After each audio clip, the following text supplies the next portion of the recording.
Good golden morning. So, um, according to the cut, you're gonna have a couple of options available to you. Um, I want you to. This is gonna happen out of nowhere. Okay, it's gonna be a complete surprise, and you're being asked to weigh these options, to listen carefully to the options, to listen to the details. Okay, to pay attention when these options, like, weigh the options. Don't just jump on one thing. Okay, don't just jump on the first thing that comes to your awareness. Okay, you need to weigh the options and consider them carefully. Okay, that's with the five of wands on the bottom of the deck. Okay, y'all, crazy shit, man. So I was watching this video, and well, okay. First off, let me tell you about the alien in the gun safe. So the alien in the gun safe, you know that it was growing like at accelerated rates. Okay, it was growing like massively, crazily.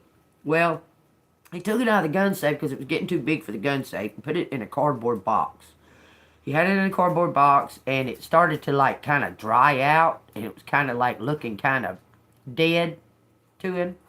Okay, this guy's name's Eric. He lives in Panama. Okay, this is where this rock landed. Okay, well, it was looking kind of dead to him.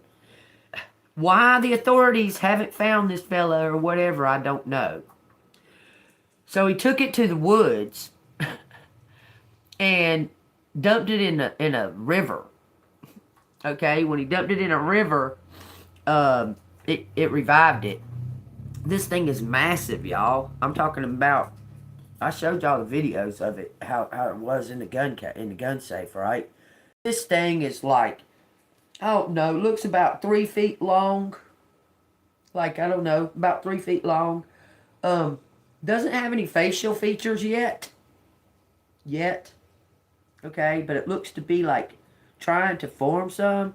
But it looks like a bunch of like strands of something. I don't know what the fuck you would call it, man.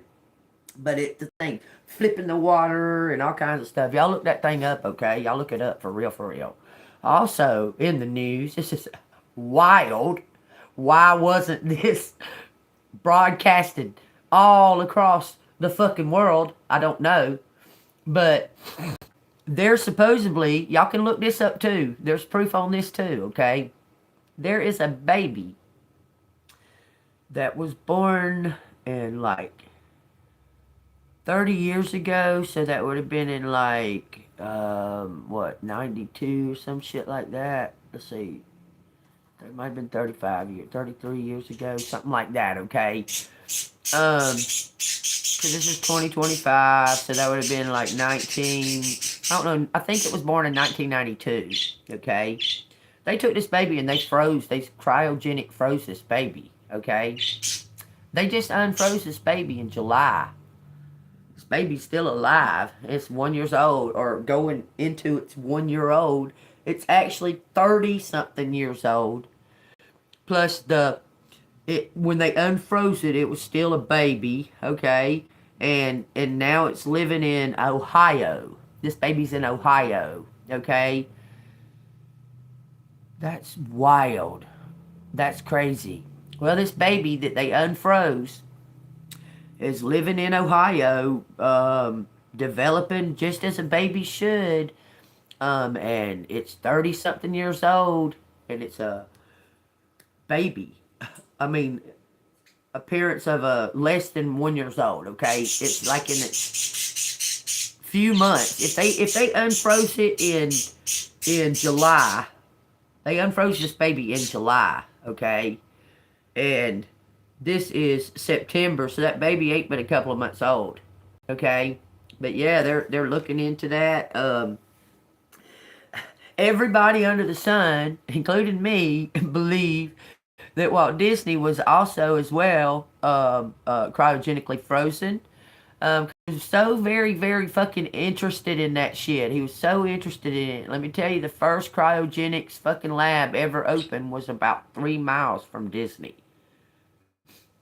He died 1 week prior to its grand opening. But his family swears that he's not cryogenically frozen. I don't believe it.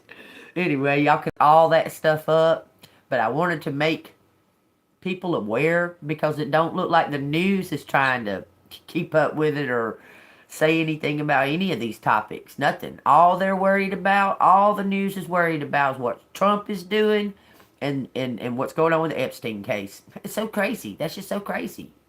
Okay? The world is falling apart. We've got fucking floods and earthquakes and volcanoes and we're coming into hurricane season and we got dragons fucking falling out of the sky on a little tiny rock. And I mean, this is wild times we live in. I'm going to say that real fast, okay? Wild times. But I know for sure there is something to that frozen cryogenic shit. And I believe without, look, everything inside my heart, everything inside me tells me there's something frozen in the ice in Antarctica. It's being unfrozen. It's becoming unfrozen. Do you understand? Y'all, and I've told y'all many times, my Bible, I don't know what book y'all read, but my Bible tells me that there's going to be dragons in this world that we live in now. Okay? Just as it was in the days of Noah. Okay? There was dragons. There was giants. Okay? All that shit was on the earth in the days of Noah. But what the Bible scripture is talking about, just like in the days of Noah, is that people are going to be still going about their business and having babies and, you know, doing their thing and not talking to God and not asking for forgiveness for their sins, not having a communication with God, not and worshiping idols and not listening to God's warnings. Okay?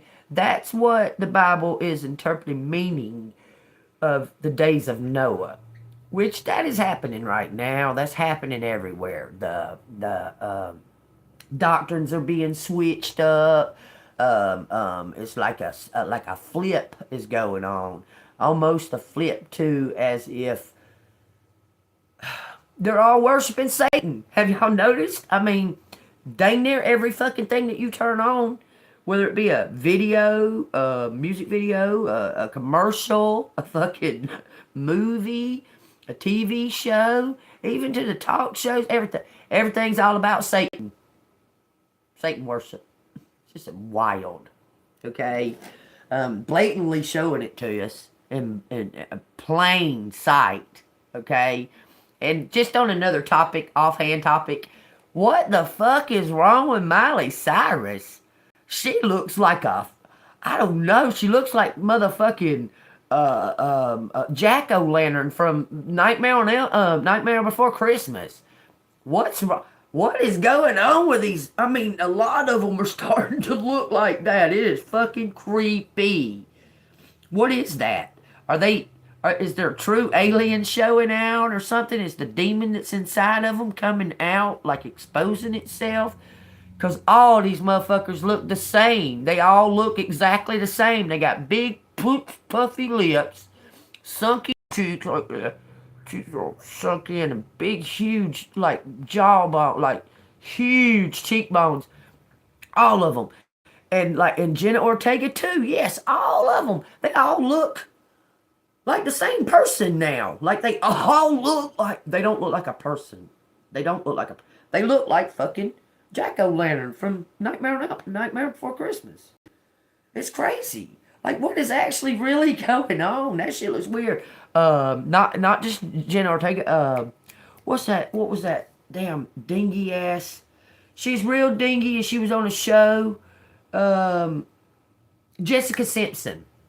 Now, she was beautiful. Okay, she might have been dingy. She might not have been talented, but she was really beautiful. She looks all fucked up like that shit too, with her lips all. Okay, look, okay. I have very little thin lips, okay? I have very, very little thin lips, okay? Can you imagine all of a sudden my lips are like this, and I'm talking to y'all. My lips are all huge and big like this. And never has before in my whole life. And also, this is all working. All of them look exactly the same. What? Y'all think that's gorgeous? Y'all think that looks pretty? Like, oh, where the fuck? I've got to be in the wrong dimension. I'm just saying. Where do they find that beautiful at? Like, what the fuck? Yeah, they shaved all their eyebrows. All of them shaved their eyebrows. All of them. It's just strange. I mean, it's just strange. You know, the first person, I believe, one of the very first people that was taking that Ozempic or whatever this is that's causing these motherfucking creature-looking people, Sharon Osbourne. Started with her. And look, I'm gonna tell you now, if them Kardashians start taking that shit, that's gonna fuck up their whole motherfucking little thing. Okay, that's gonna fuck up. I know. The mama's been on it. The mama takes it.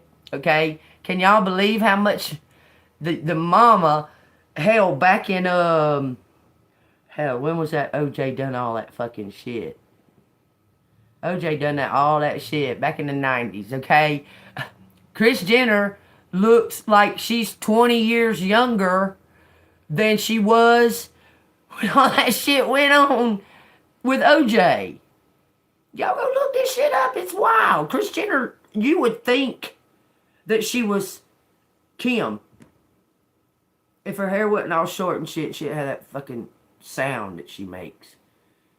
It's crazy. It's crazy. It's crazy, okay? I just wanted to bring y'all up to speed with these wild off the wall shit that I come across, that it triggers me. It triggers me. That thing about that frozen baby, there's something. Why that baby? Whose baby is it? Who donated the sperm and the egg for that baby? Is that baby a created baby? Did they cabbage patch that baby and make it come out of a cabbage? Like, what the fuck is really going on? Who is that baby?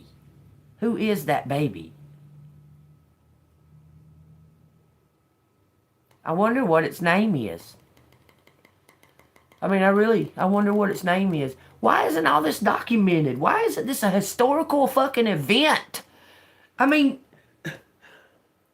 they just did it all in secret. Oh, yeah, well, we revived a 30-year-old frozen baby. It's alive. It's living in Ohio. It's living in Ohio. Just like that. What?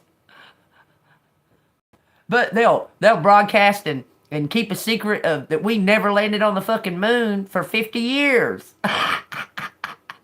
But not mention nothing about a cryogenic frozen baby being born, being rebirthed.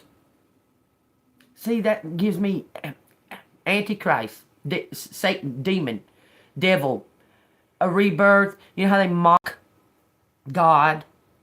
They mock God. You understand? That's what it's given me.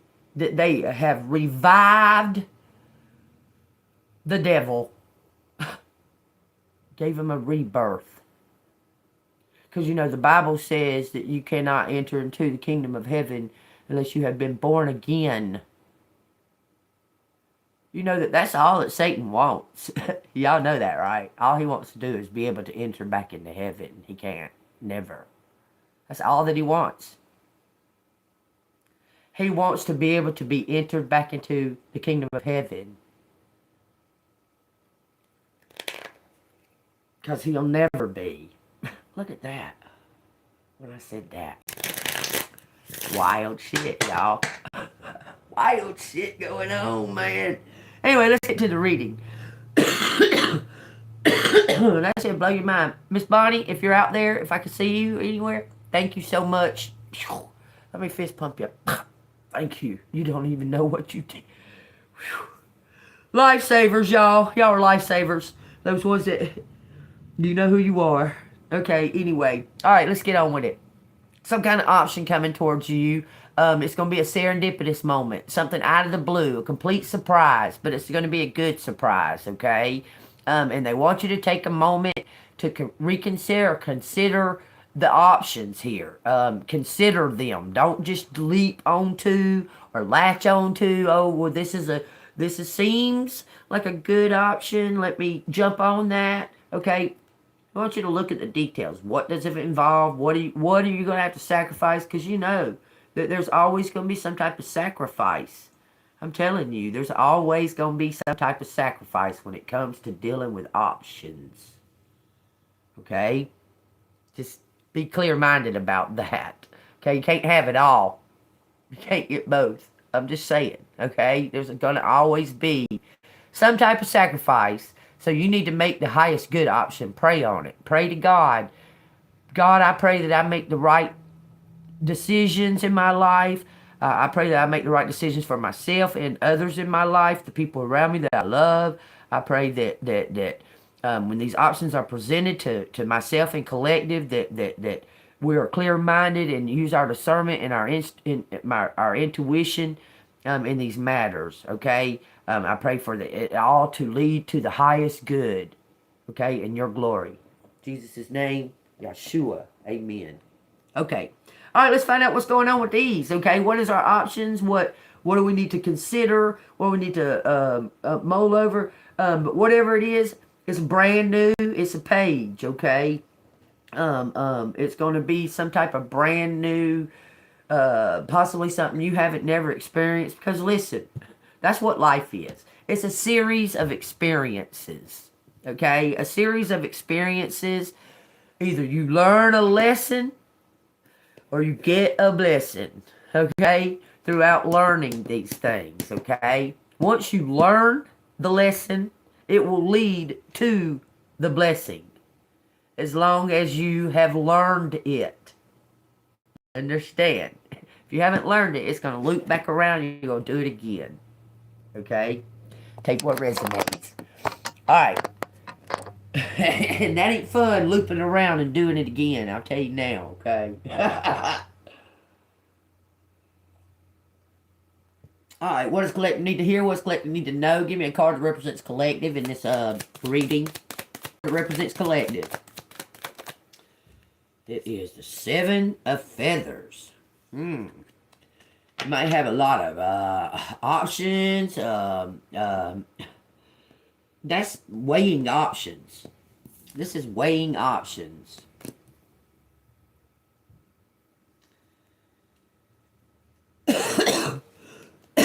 You cannot do everything at once. You must prioritize what's important to you. That's what it says, y'all. It says, even if it means letting others down, there's always something to be sacrificed. I told y'all. It says, you may need to put yourself first to get what you want. So think on whatever's truly good for you, collective. Y'all know I got an index card that says this. What is truly good for you is also good for others. So when you make this decision, even though it feels like you may have to sacrifice, you're making this decision based on that. What is truly good for you, it will be good for others as well. Even if it don't feel like it at the time. Okay? But it's a growing, you may be doing something that causes someone else to have to grow. Do you understand? Because all of our decisions affect, we're all connected. You make a decision in your life, and it could affect Uncle Bob 10 years from now. You get what I'm saying? So, whatever's truly good for you, if this option that these you consider, what's truly good for you is going to be also good for others, even if it don't feel like it at the time, at that moment. Okay? Like you may have to move or something, you won't get to spend as much time with your grandkids or what have you, okay? But then it's going to end up being for the highest good, okay? So don't allow the what-ifs to outweigh the solid, the foundation that you can actually see, okay? Because I know you've done that before, collective. You were presented with an opportunity, okay?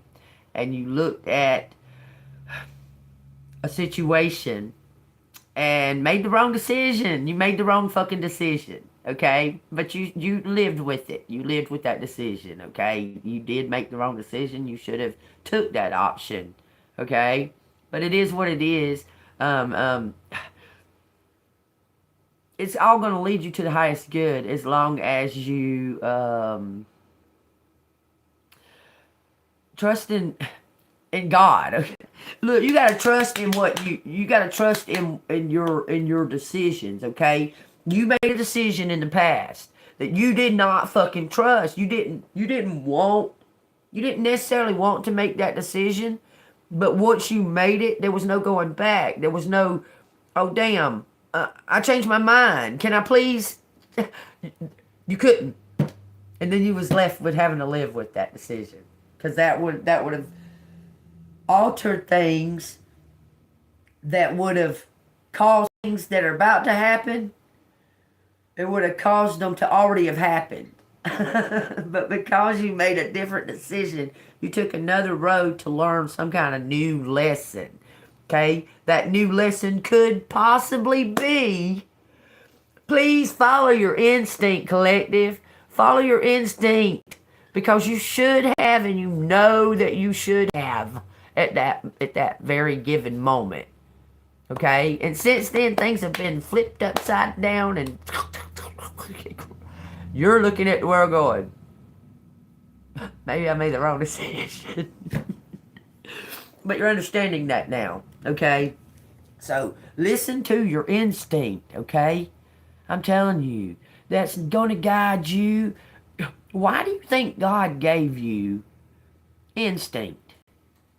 Like, why do you think that God gifted you with something called instinct, the gut feeling? Why do you think? Was it an accident? He accidentally gave you a spiritual gift of instinct or gut feeling? Well, everybody has it. Whether they use it or not, I don't. I'm just telling you, why do you think God gave that to you? Use your instinct. That's your God's voice. Okay? When something just looks too fucking great to be true, there's something God is saying, oh, wait, hey, red flag. Hey, use your instinct, Gene Bean. Hey, you see that right there? I mean, you understand? Why do you think he gave it to you to begin with? He wants you to use it. He wants you to listen to his guidance through your instinct. That's what that is. That tingly, that, oh, I've got a feeling. Oh no, I got a feeling. You understand? Okay, so use your instinct on these on some type of option that's coming towards you, collective. This is guidance. This is divine guidance going on. It says the 7 of Cups in reverse. 7 and 7. This is divine. If I didn't say that, or if I didn't make that perfectly clear, let me tell you what divine will do too. Divine will give you many options to see if you are actually truly using your instinct. You get me? Divine will give you many options to see. Like test you to see if you're listening to God. I'm just saying. 7 of Cups in reverse says you are overwhelmed by choice and are unable to move forward. Reduce your options and focus on what is truly important. Both of these cards said focus on what is truly important. That's on page 50. Started with 7 and 7 with 7 on the bottom. 7 wands on the bottom. What? Choose what's truly important and stand up for it. Stand by your belief. 777, y'all. I can't make it up. That's wild. That's defending yourself. Standing up. Sticking up for what's right, okay? You're in an inevitable position. You have worked hard to get where you are, but other people want what you have and are prepared to fight you for it. Protect your territory and stand up for what you believe in. Page 65 and 11. 777. Something's coming complete. Someone's making it out of the maze. Making it out of the labyrinth. Good morning, Joe. Good morning, Kate. Morning, Kimberly. Hey, I hope everybody's doing good. Someone's making their way out of the labyrinth. Divinely guided out of this fucking labyrinth. Moving on to some kind of new venture. See him looking at that, contemplating the layers of that new venture. That's an onion. He's contemplating. Look.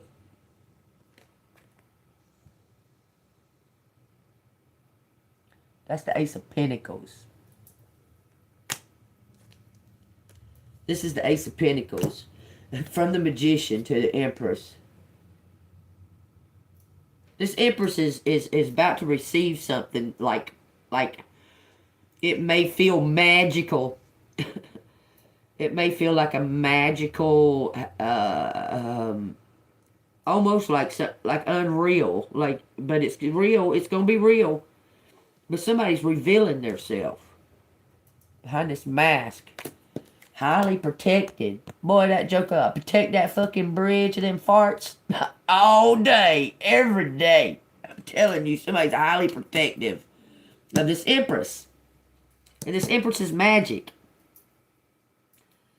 This Empress is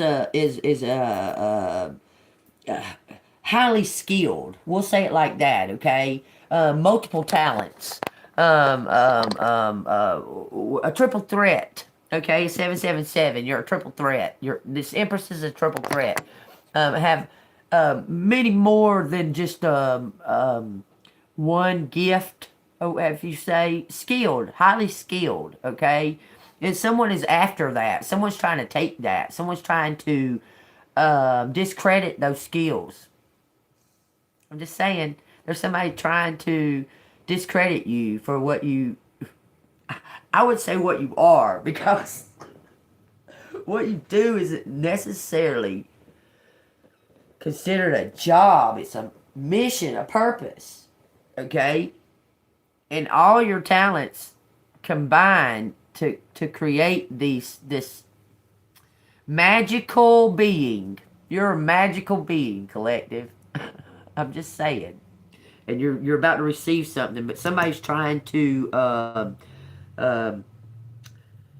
correct. I'm telling you, you're going to receive this Ace of Pentacles right here. Divine is handing it to you. This is divinely guided for some kind of magical skills. Somebody's been trying to keep you from seeing these options. It's almost like someone is right before you're about to have that magical encounter, like someone might throw some burdens on you or something and cause you not to take those actions that's going to lead you, like, all of a sudden you'll have like burdens that you have to go do something else instead of like you was going to go to, I was going to go to the store and get such and such and such, but I couldn't because this happened. Because somebody is placing this happened in front of you before you're able to get to the store. Does that mean a detour? People are putting detours spiritually. Okay? Putting detours. They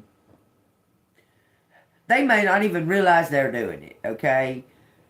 But you need to be aware of that if you were going to go do something specifically, like say you was going to go to the grocery store and get a bag of sugar, okay, and you thought, okay, well, that can wait because I've got to do this now because this has approached me or this has come up, okay?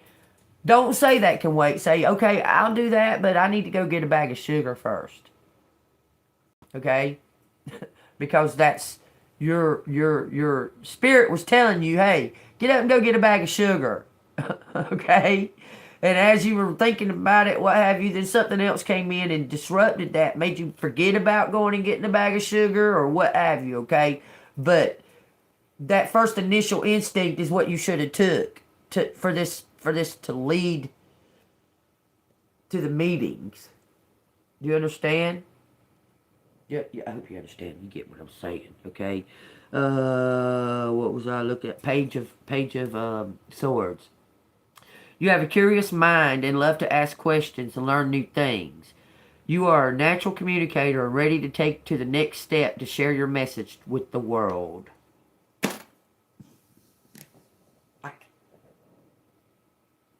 777. This is divinely guided. Yep. Me too. Kimberly, shit, I'm gonna put my foot down on that motherfucking shit. If I don't put myself first, I'm gonna kick my ass.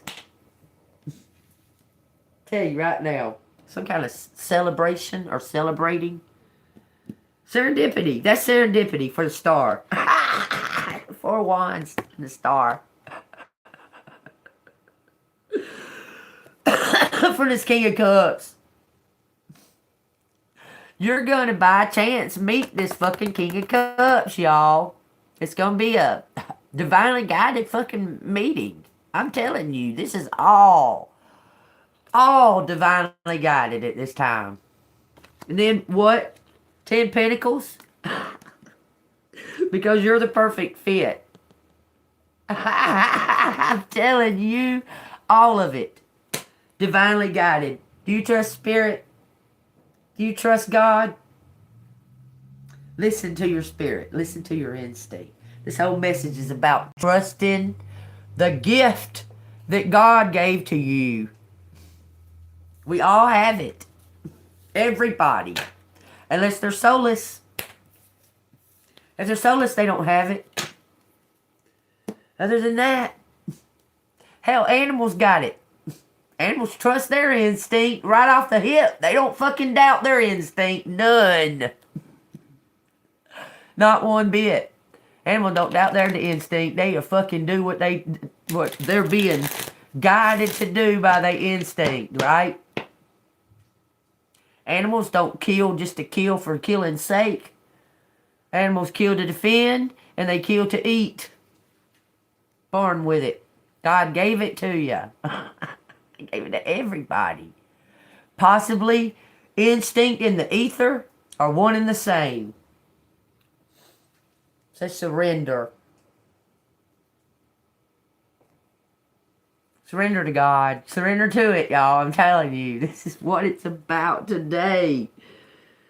My instinct tells me that baby is something that we don't want to see grow up. It's possibility why they didn't fucking broadcast it all across the fucking world that they was unfreezing that motherfucker. My instinct tells me that baby is not what we perceive, okay? But that's just strange. Why wouldn't they? And why wouldn't they at least tell us its name? Maybe it's the name of a number. Maybe it is a number. Maybe they just named the baby that number. What is 6 in German or in set? Is it 6 set in German? Why wouldn't they name a baby Set after a fallen god? Very odd. This very odd. That's very strange. It's got my mind on it. It's got my mind on it. Look, the King of Wands has made some kind of judgment. He's surrendering to the Tower. A fork in the road.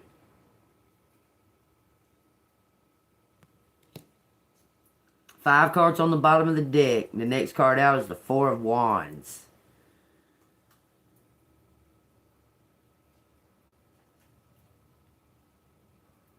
Something tied up and pinned. A game.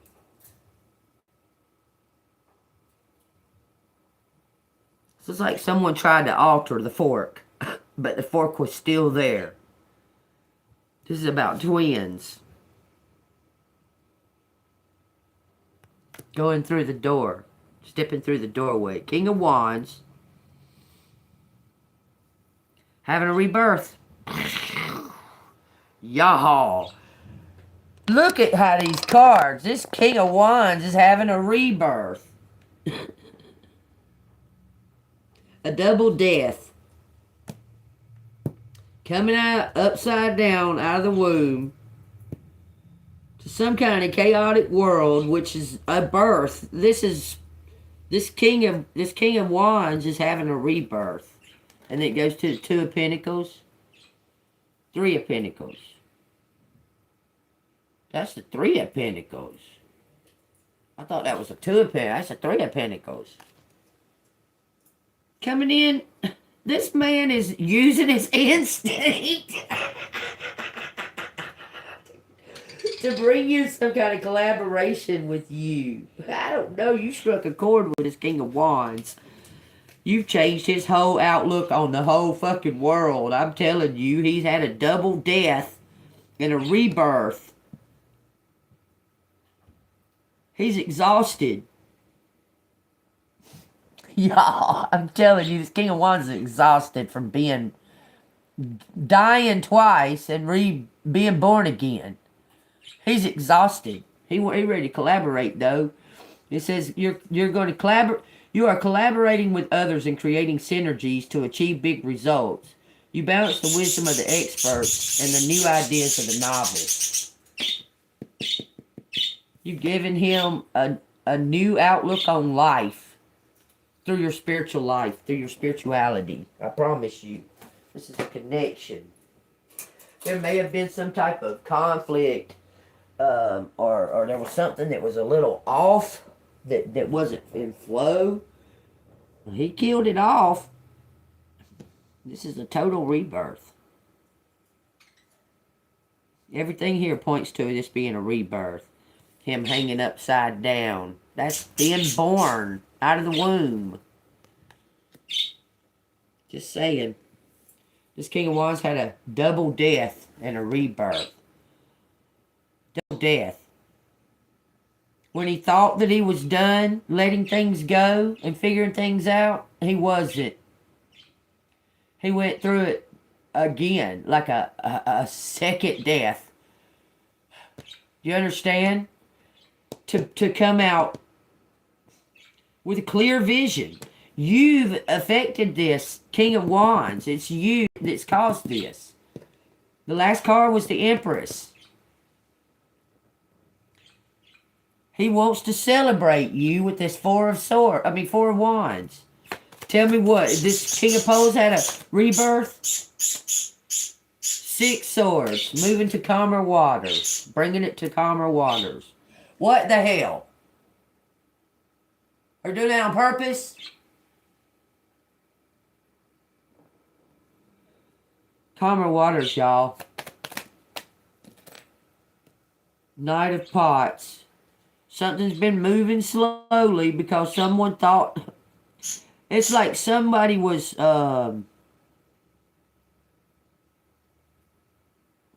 something's been moving slow.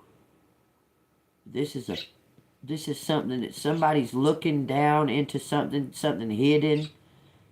Somebody realizing something hidden, but something's about to burst out of that hole. So this Knight of Cups needs to be aware of that. Something's about to burst out. A cannon's about to pop out of that fucking thing. So there's something you need to be aware of. You are romantic, charming, and in love with love. You wear your heart on your sleeve. You thrive in all things beautiful and are inspired by the many creative outlets that are available to you. Page 55. All this is talking about change. That's wild. He's exploring the options. This is the King of what he wants to give this Empress freaking everything. That's so crazy. I know Collective's in love with being in love, or being in love with love itself. You want the whole world. Okay. You want to teach the world to sing in perfect harmony. You'd like to buy the world a coat and keep it company. You're in love with love. You wished everybody was love. You know? That's how you feel about it. But you're also, you know, You don't live in La La Land. You're a fucking, realist at the same time, okay? Just saying.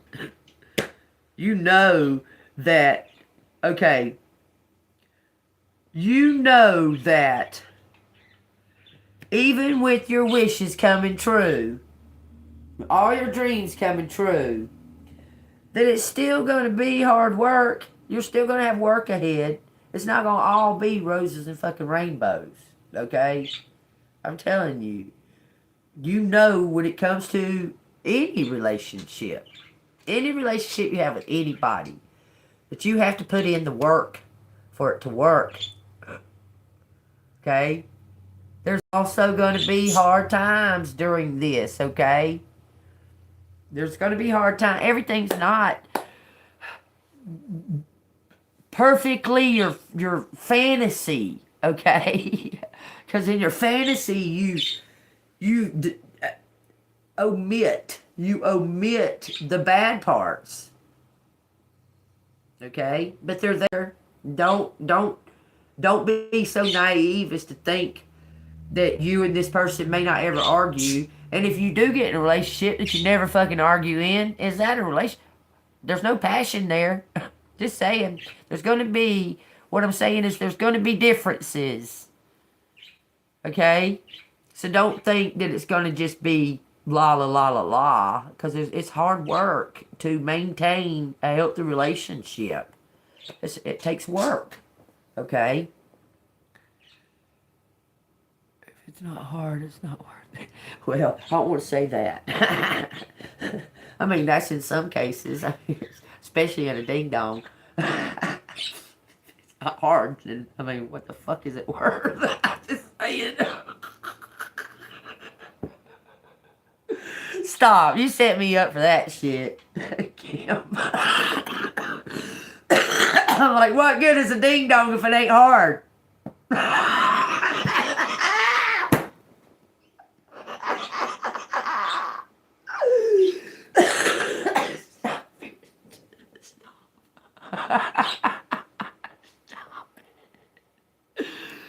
Yeah, and if you walk on ice, you better hope that shit's fucking hard. I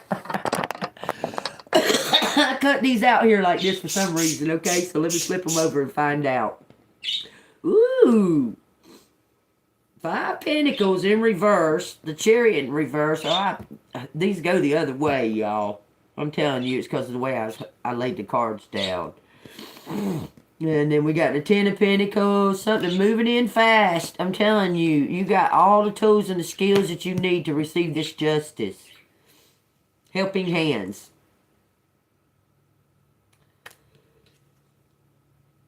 That's the truth. Y'all take what resonates. You're about to receive, you're going to go from rags to riches. That's exactly what it said. 5 of Pentacles, the Chariot, the 10 of Pentacles. 5 Pentacles, the Chariot, to the 10 of Pentacles, and the Magician. What does that sound like? Rags to riches. Vagabond to Princess. Believe it. What? A fork in the road. A collaboration that's going to bring in prosperity. Wow. See, you're going to be collaborating with others. You are collaborating with others and creating synergies to achieve big results. You balance the wisdom of the experts and the new ideas of the novice. Okay, so you do something. Okay, say you read cards. Okay? Say you're a card reader. Well, you do it different than everybody else. You don't do it like they do. You're unique. You have your own style, okay? How many card readers have y'all seen with the letter magnets? That kind of shit. You understand? You're trying to find the answers. Your true, authentic, your authenticity and your unique ways of seeking answers it sets you aside. It sets you aside. It sets you apart from the rest. There is no competition. Okay? You understand what I'm saying to you? How many other card readers that y'all watch? Because I know y'all do. How many other card readers that y'all watch pick up a book and can read out that book, and that book pertains to what it said in the reading? It's something about you being set aside. You have your own uniqueness. It's you're set apart. And I will confess with my lips that Jesus Christ is Lord and Savior. How many card readers do you know that do that? Just saying, there's something about you that sets you apart. And it's being noticed. Okay? It's being noticed. Okay? So, y'all take that as it resonates. Let's just pull a card. You're set apart, baby. You do something different than the rest. I'm telling you. You may have been clustered up in a group of that you don't belong in. Just saying. Because I was clustered in this group of tarot card readers. I'm not a tarot card reader. I'm an oracle. I can read that card just as well as I can read what the fucking sky's telling me. Don't have nothing to do with just the card, it being the card. You get what I'm saying to you? I use my natural born gift called instinct that God gave to me. I use it. Yeah, you do. You belong right here in this room with us. Thank you so much. I don't watch any. I used to when I first started this stuff. I kind of watch, and I don't know. I just got a feeling. I just got a feeling from it and quit. I don't watch none of them. I was watching that. There was 3 or 4 of them I watched, but I was watching the Scorpio man. The one with 50,000 different names. And I decided one day, if he can't fucking decide on a name or what feels right to him and what feels comfortable to him, why would I want fucking advice or listen to what he's saying? I mean, like, I don't know. I'm not downing him. More power to you, Scorpio man. I'm just saying that's what went through my head. Okay?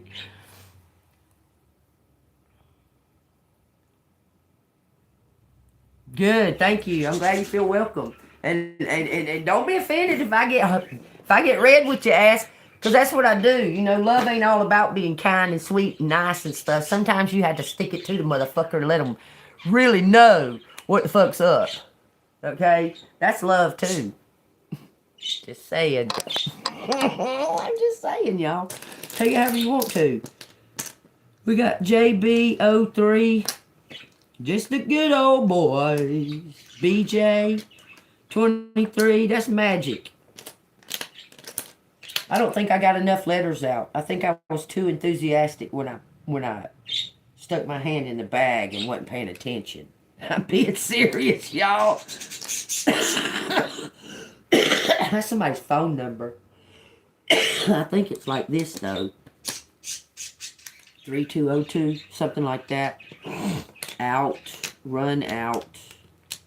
No, don't say, it says both out. Both in, both out. Yeah, I think I need to get, it says hence, X. Tent, gin, something about a motel. This is judgment. JT, victory, hint. Be out. Be out. Been out. They're saying be out in. About.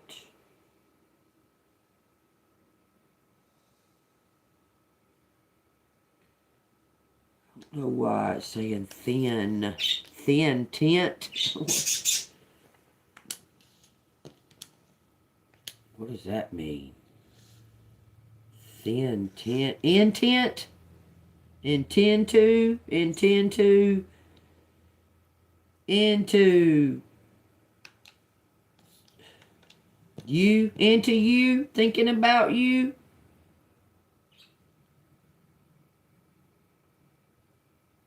I mean, I don't want to put these back up without really, looking over them real quick. 7-Eleven, y'all, some kind of information. 7-Eleven is like the information highway. Okay? That's what that is. The 7-Eleven is like the information highway. You understand? Understand that. Understand numbers. Understand that everything has a fucking frequency. The color of that has a different frequency than the color of that. The shape of this has a different frequency than the shape of that. Everything. Because my shirt has stripes on it, it sends a different frequency than if it was just this solid color blue right here. You following me? You get what I'm saying? Frequencies are very sensitive.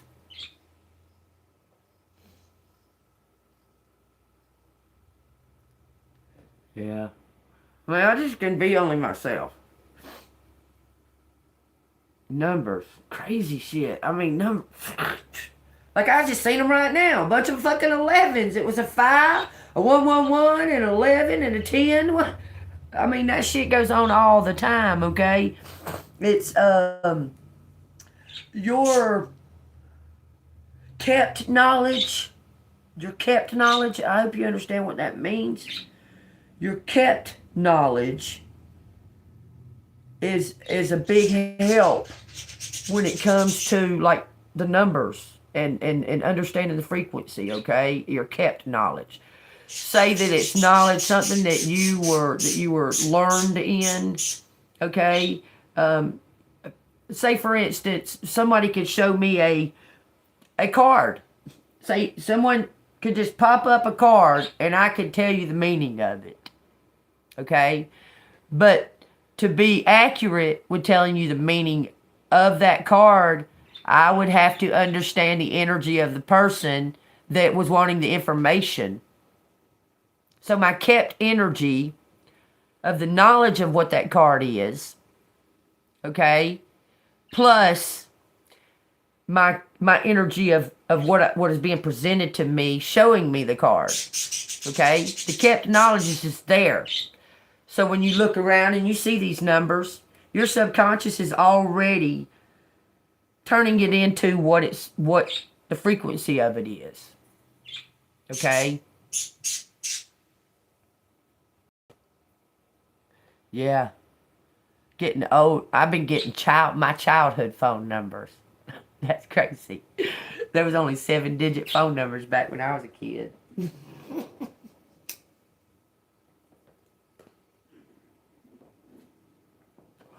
Freaking crazy. If you wanted to call long distance, you had to dial 11 numbers. That's just crazy to think about that shit. Oh, and let me tell you something, y'all. This is funny. Y'all, this is funny. It just struck me. I mean, the situation ain't funny, okay? But it was about 9/11, okay? That situation ain't funny, okay? But this is funny what these people were talking about. So, that happened in 2001, right? So, these fucking people, like in their 30s or so, they would have made them be in what, first grade?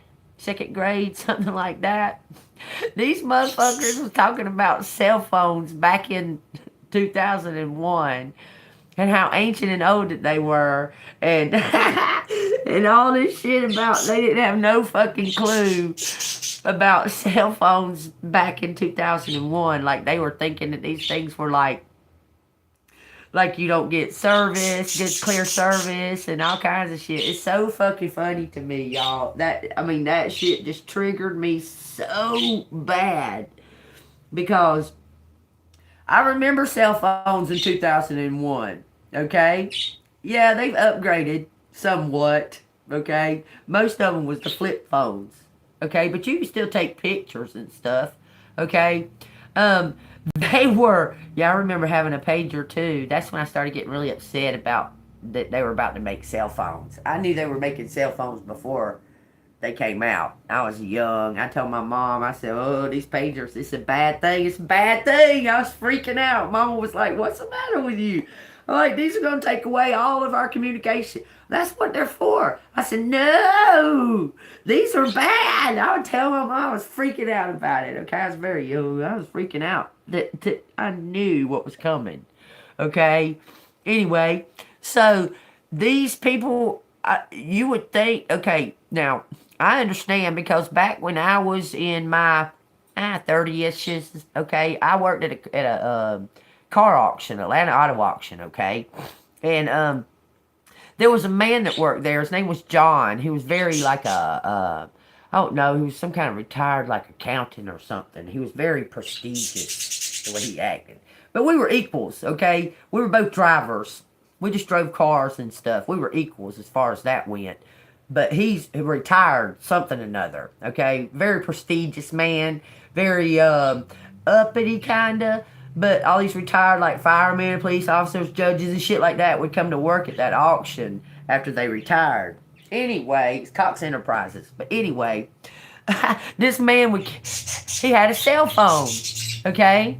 And this is when cell phones really first come out. This motherfucker carrying a briefcase bigger than this. Okay. It was about that shape though. It was bigger than my little Bluetooth, okay? It was about that wide though. And it was about yay long. That was this man's cell phone. He pulled that motherfucker out. I thought I was gonna die. He pulled that cell phone out of that. It rang. He opened that briefcase and pulled that cell phone out of that. Motherfucker was a brick. A brick like this. You know, cell phones had already been out, you know, prior to we getting the comm. Okay? This motherfucker had that cell phone for 20 years. This man had that cell phone for 20 years. Refused to change it to a modern one. This motherfucker was a brick. It was about that thick. It was a square. It had a telephone cord that went to the box, to the briefcase box. Hello? That motherfucker was like, I'm talking about, it was really long and it had a little tiny hole right there where you could talk into it. Okay? You remember him? Inside of a briefcase. Yeah. He carried that motherfucker around for 20 years. Carried his briefcase everywhere. Everywhere. He would get out. You know how we put them in our back pocket? This mug would get out of the van, have his briefcase, walk into the next car that he had to go put on the parking spot. He'd get his briefcase and get back in the van.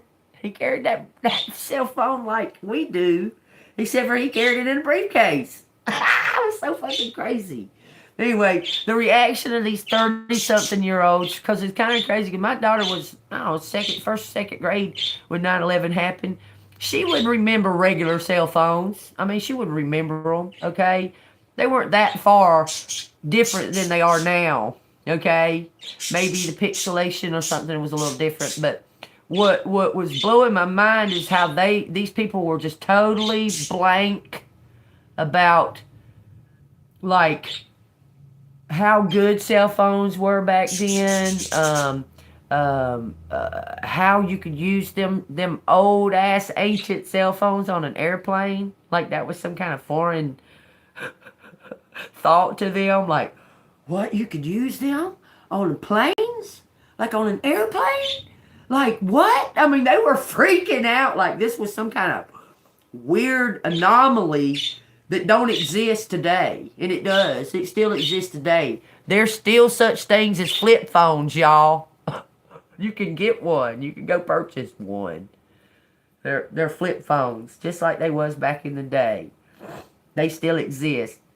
The only thing is that you didn't get to punch in A, L, blah, blah, blah. You punched in, if you wanted a C, you punched in A, B, C. Then you went to, L, okay, and then you probably hit L twice by accident.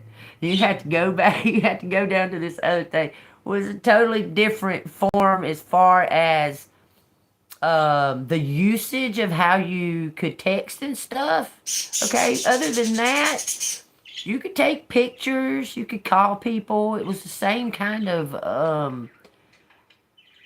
I would say I had less interference back then as far as Wi-Fi usage and stuff than I do now with these new fandangle cell phones. Wi-Fi will kick off for no reason. You'll have data. The shit'll fucking act like that it's screwed up, whatever. Back then, those cell phones, I don't remember having those kind of glitches as bad as they do now. But it was crazy. It was wild to see them be dumb. You know what it reminded me of? I mean, it reminded me of them two boys that they gave a rotary phone to and told them that they had an hour to make a phone call.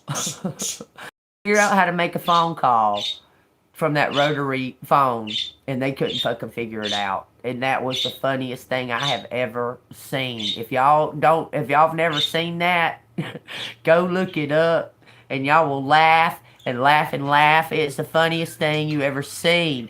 So they start dialing the numbers before they pick up the receiver. They dialing the numbers because that's what you're supposed to do. Then they pick up the receiver and drop it back down. It's so fucking funny, y'all. That shit's the funniest. It's the best. Y'all go look at it. Y'all go watch that, okay? Because it's just funny as shit. It's just funny. Okay. Anyway, Jay-Z hints. Tent. I don't know why it's saying tent. Untent. Untent box. Job.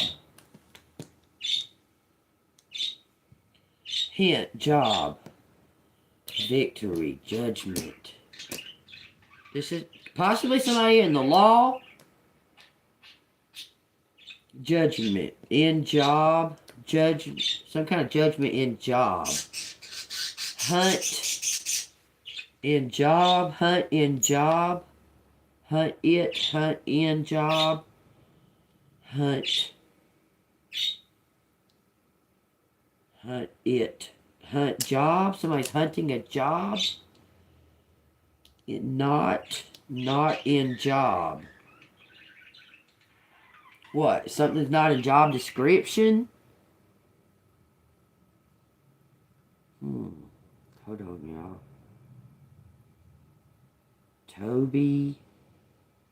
This is Toby. Both people are in some type, is in some kind of work.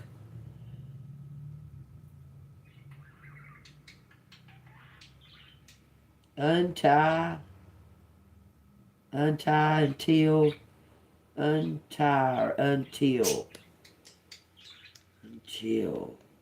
kind of hunt. Tino. What about him? Jot.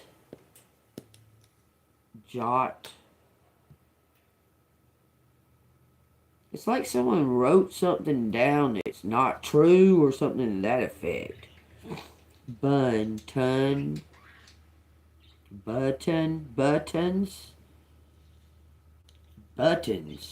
Why in the fuck? Alright, Button. Benjamin Button. Oh, and they were saying that about that baby too. They was like, they're very curious to know. They're real curious to know if that baby will be like a Benjamin Buttons type situation, or like in 30 years, will all that 30 years of time that he was cryogenically frozen, will that affect him? Like when he's 15, is he going to look 45? Is he going to look 45 when he's 15? Okay, they want to know that too. That's kind of odd. Y'all, and that struck a chord with me because, you know, I've been looking into the Cabbage Patch dolls and Cabbage Patch babies and the orphan trains and so on and so forth. I really, truly, honestly believe that my granddad on my mom's side was an orphan, was a Cabbage Patch baby, okay? And I've been really, really looking into that. Well, if you look over time, just go to something that shows like shit if you look over time, back in the, we'll say this started in the 1920s, this Cabbage Patch bullshit, okay? Incubators and creating babies from cabbages. There's something to do. There is something that connects and pertains that these cabbages produce babies. They somehow can make these cabbages. They put a sperm seed or something into this cabbage, and it like makes, it's like the cabbage is an incubator to create these fake babies. Anyway, if you look from the 1920s, look from the 20s, then go to the 30s, then go to the 40s, and then go to the 50s. The 50s especially for some reason, and 40s. The children look like midgets. They look like grown-ass fucking men and women in a 5-year-old body. Their faces look old as fuck, okay? You can even go over, say like in 1980, you can look at, say, yeah, those are real things. Cabbage Patch Babies. Look that up. Cabbage Patch Babies. Anyway, say you can go look at, there's a Steve Martin film, okay? I forget what it is. I don't know. Steve Martin and this other lady are in this movie. They're only in the movie, it shows their age, what their truly age is at the time, okay? Their true age in the movie was 33 or 34, something like that. They looked like they was in their late 50s. Like, it was very strange. Like, very strange. And now, people are aging backwards. Whereas before, it's almost like from that Cabbage Patch bullshit and all that is caused this to happen over time. Because look, okay, if you compare a 55-year-old today, Gen X 55-year-old, to a 55-year-old in the 20s, that Gen X 55-year-old looks 30 compared to that 55-year-old in the 20s. It's like we're all aging backwards. Very strange. Very odd. I'm just saying, okay? Y'all take that as it resonates. And y'all go look up these things I mentioned. I'm not mentioning them for just my health, okay? Y'all go look up these things I mentioned. I'm giving y'all bit morsels that y'all need to be aware of when I mention these things, okay? I swear on everything, that dude, that Ken, or no, his name's Eric, in Panama, I think he's unleashed a dragon from space. At first, I kind of was like, I don't know, that shit looks like a fucking bean or something. I don't know. Everybody kept saying it looked like a potato. This motherfucker's that big. That don't look like no fucking potato. Just saying. But y'all go look that up big time. He's unleashed a dragon. We're about to see the Leviathan. He might have unleashed the Leviathan. Come out of space. It was in crater, fire everywhere. I'm just saying, y'all look it up. Use your own instinct and your own intuition on it, okay? Because it would help for me to be able to bounce that off of y'all and for y'all to know what I'm talking about. You understand? When y'all go look that up, okay? And when you do, don't hesitate to tell me. Say, I looked up the dragon in Panama, or I looked up the Cabbage Patch Babies. I looked up the orphan trains, okay? Bonnie, look all those things up, okay? I'm just saying. And there's something that's happening, y'all. On God, everything. There's something that's happening that's causing the people to look younger. The people look younger. I mean, all the way across the board. I don't know what they're doing, but they do. If you look over history, back in the 50s, A 15-year-old looked like there was 30. I mean, it's weird. Okay, but y'all look that up, okay? All right, that's some good stuff that I'm telling y'all about. This shit I've known about for years. It says John into Tina. I don't know. It's something Tino. I don't know. Not, but I not John. Not John. It. Why would it say John? Look, it says Bond. Bond, pay attention. into it. Into job, but it not into in, but it's not in. Bond into job, join it, joint, both in it. Both in it. It's some kind of unit.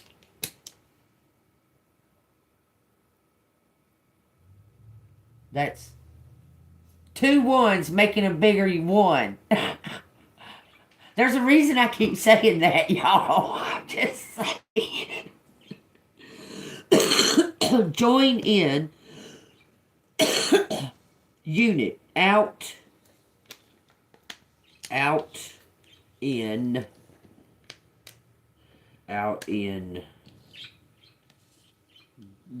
Bonnet. Bitten. Boston. Vinny. Somebody is... Man, everything says that somebody's in the fucking mafia. They're in the mob. I don't understand that. What they're... Are they a mafia informant? Everything shows in me. I'm talking about, look at all these fucking names that show up. Lou and Vince and Vinny and... I mean, I'm just saying, y'all. It's just strange. In, out. Like somebody goes... They're a part of it, but they're not. Box in. My job. Hunt box. Hunting you. Look, that's my initials, y'all. Straight up. That's crazy.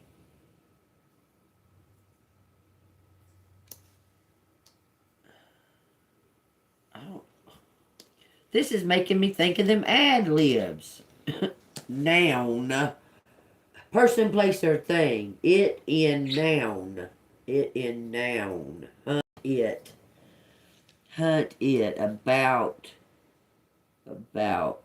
Hit.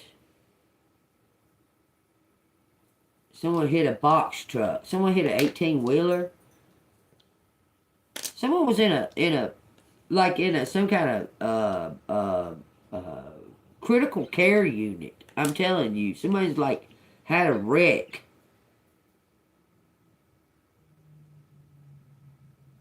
Both in unit. Join, joint, both.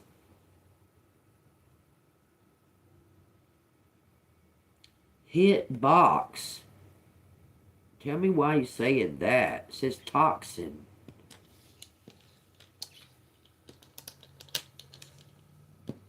Someone opened a Pandora's box.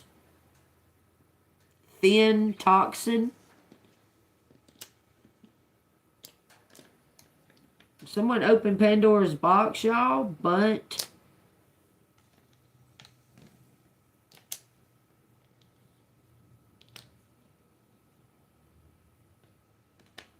To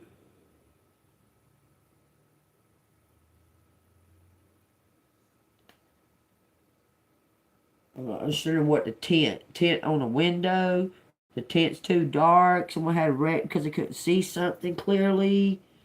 This just says Nixon.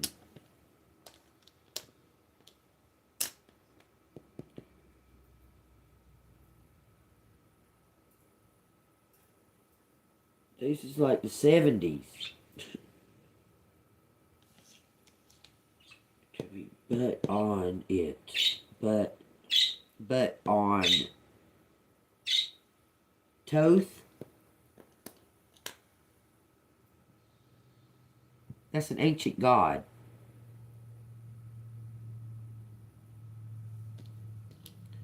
In. Does it say in a jinn?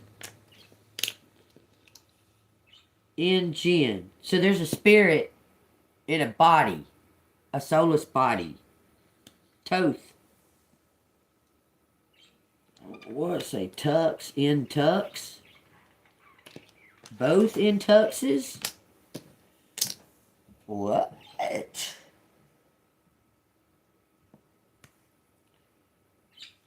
Jinn. Are you saying that like somebody's name?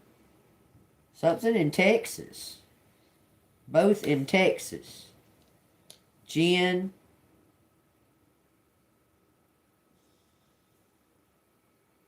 Tot.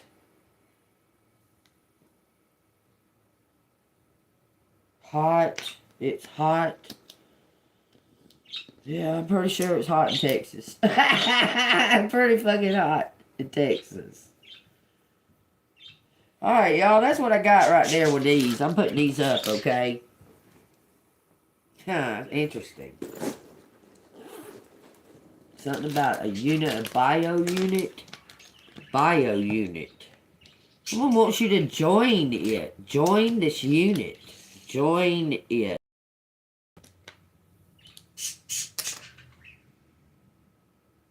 Out on a bit. Out. Join. They're saying join it. It says something about the hint. A hint on hints. Somebody might have been.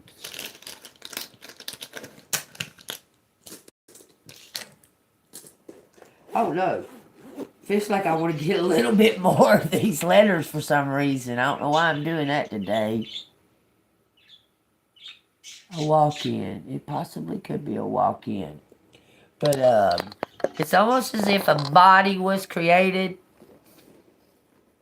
Like maybe a baby being frozen and unfrozen for this entity to enter into it. I'm just saying. Y'all take what resonates. But you know, they don't even need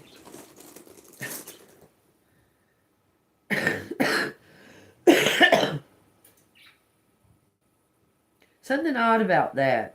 Because they don't even need an organic body. They just need a shell. It must something be to the organic body. Okay, that's separate or different.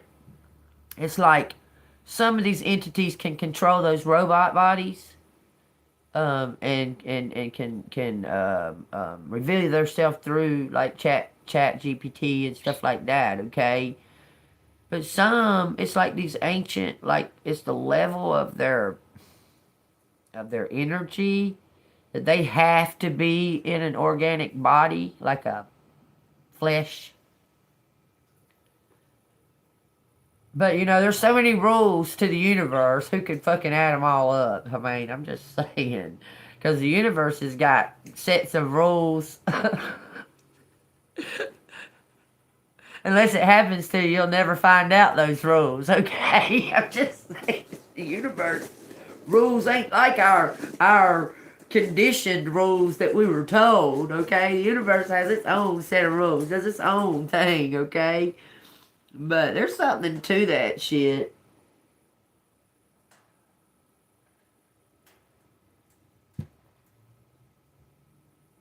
About an organic body. Y'all, so they're saying this. I forgot. I'm just gonna go ahead and pull these out since I got them. Okay. Listen to this shit. I swear y'all need to just know this stuff. Okay.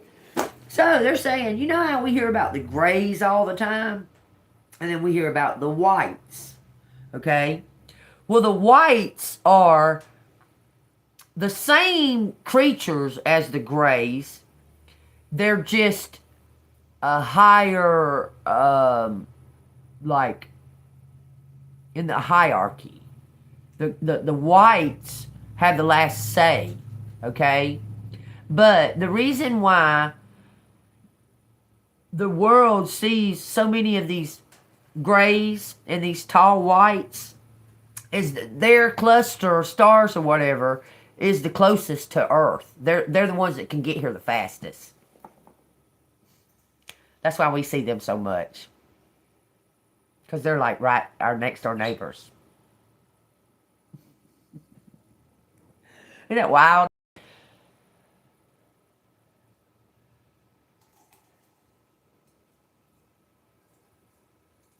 Oh, yeah. Because I'm a Cancer and I'm ruled by the stomach, y'all. I'm telling you what. Something was hurting my stomach like a motherfucker the other day. I don't know what, but it did out of nowhere. Quit. Collaborate. Something about familiar, but I don't see an A. Mr. Mom? Michael Keaton? I don't know. I just watched Mrs. Doubtfire the other day again. Quit, Mr. Mom. Somebody's not being... Somebody was like a stay-at-home dad. Possibly. Child. Son. What? Quit, Mr. Mom. Child, son. What? No! Oh, please don't tell me stuff like that. Judgment. I want to kill every fucking pedophile ever fucking existed on this earth. I want to fucking torture them first and kill them. I don't give a fuck. I don't care. I do not fucking forgive nobody who does that to children. I do not.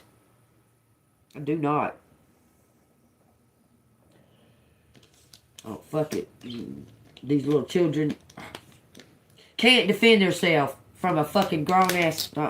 Fuck that shit, y'all. Ooh, no, I'm sick, it says. Yeah, you sick. It says quit. I quit. I'm sick.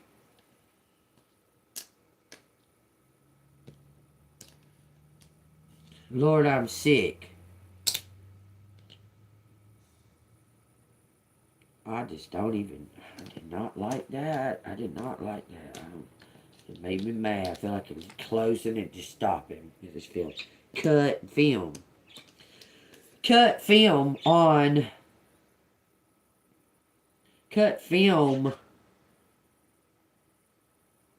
door mask Musk.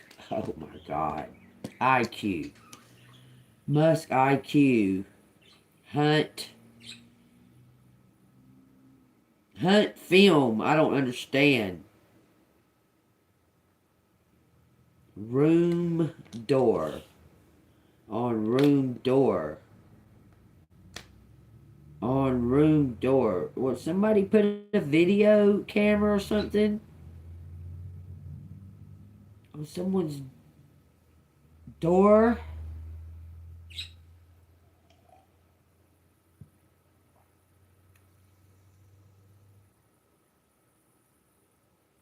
I'm like positive there's more shit here, but I feel like I've told y'all what they wanted to say.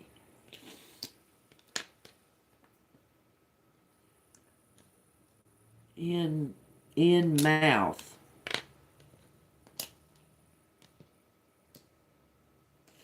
Hold on, y'all, because this is going to piss me the fuck off. I feel it already. Rock. Rock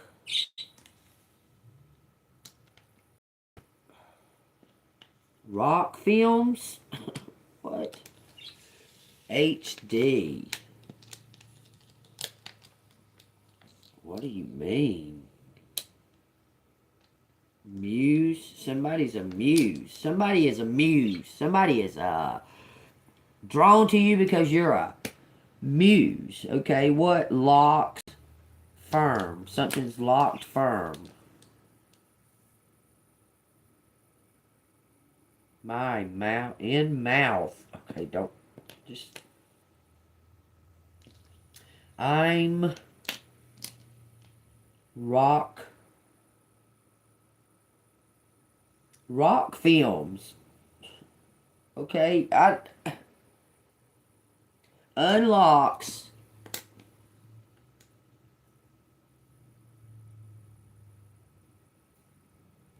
mind. Unlocks mind for real. Unlocks mind for real.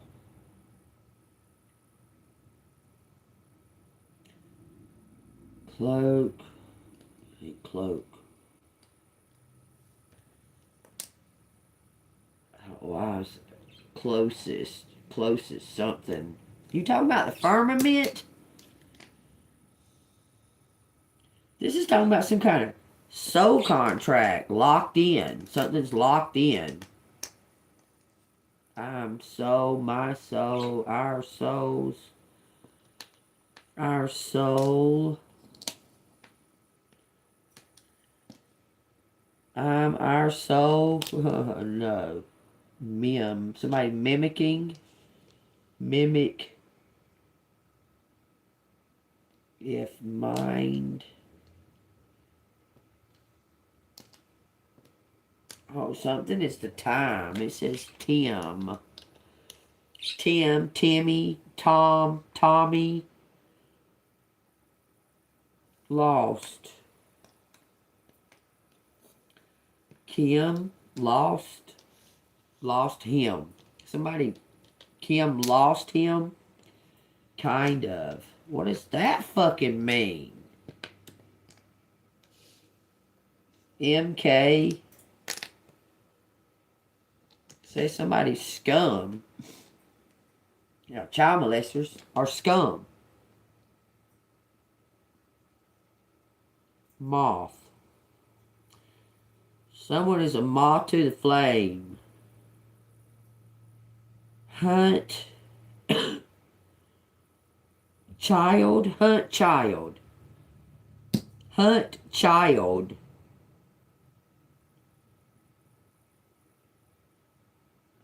Are you talking about Hunt the child that just got defrosted? That's crazy to fucking say that, ain't it? Oh yeah, Elon Musk is out here. It says Musk. He shows up all the time. I wonder what. I mean, you know him and Trump are best friends again. Think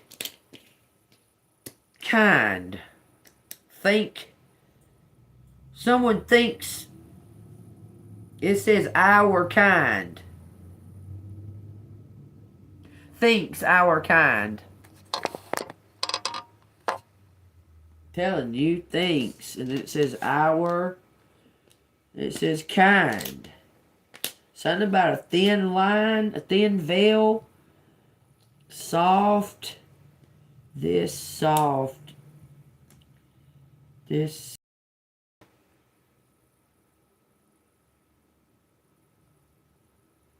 What am I seeing, man?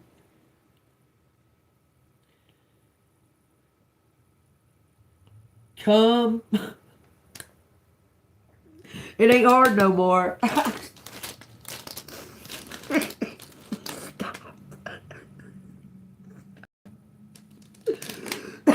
Put this real quick so y'all can laugh with me. Because it's soft. It ain't hard no more. It says come. Because we was talking about it being hard.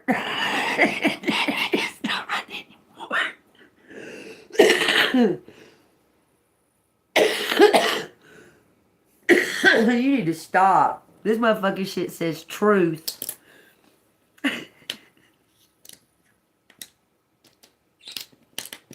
Ruth is out here too. Ruth, truth, come, .com. Something about .com. Kilt. I'm Irish. It says Cox. It says Fox. It says from mom. From Unk. Could be from Unk. There's a truck out here. Truck. Shaking my head. What'd I say? Someone was in a wreck with a fucking 18-wheeler. It says slid. Slid truck. I owe you. And it says mom. I owe you, mom. It says fund.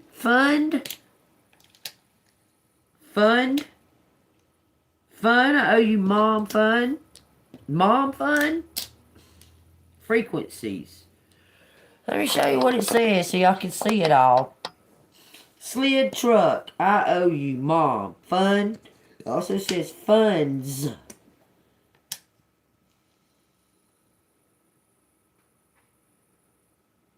Film. Funding a film. Him. Owe you. Him owe you.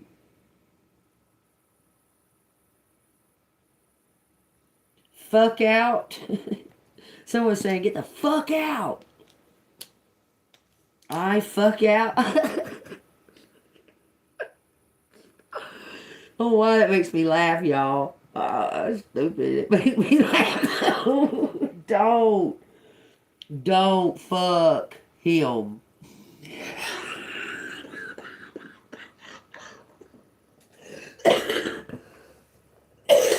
Why was that so funny?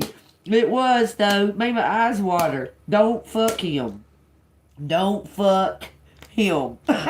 Lou. Don't fuck Lou. There's another mobster.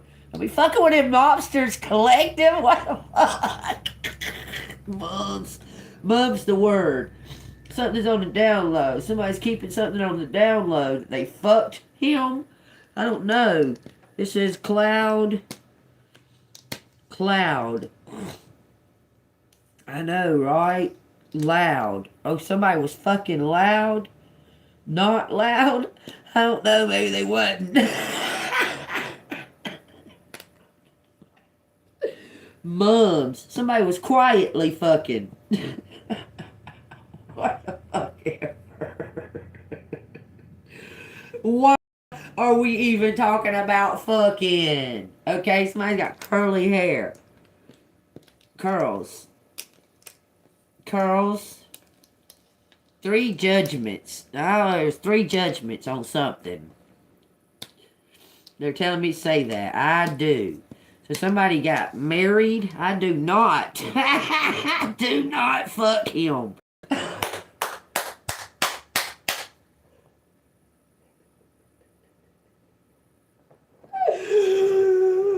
Y'all.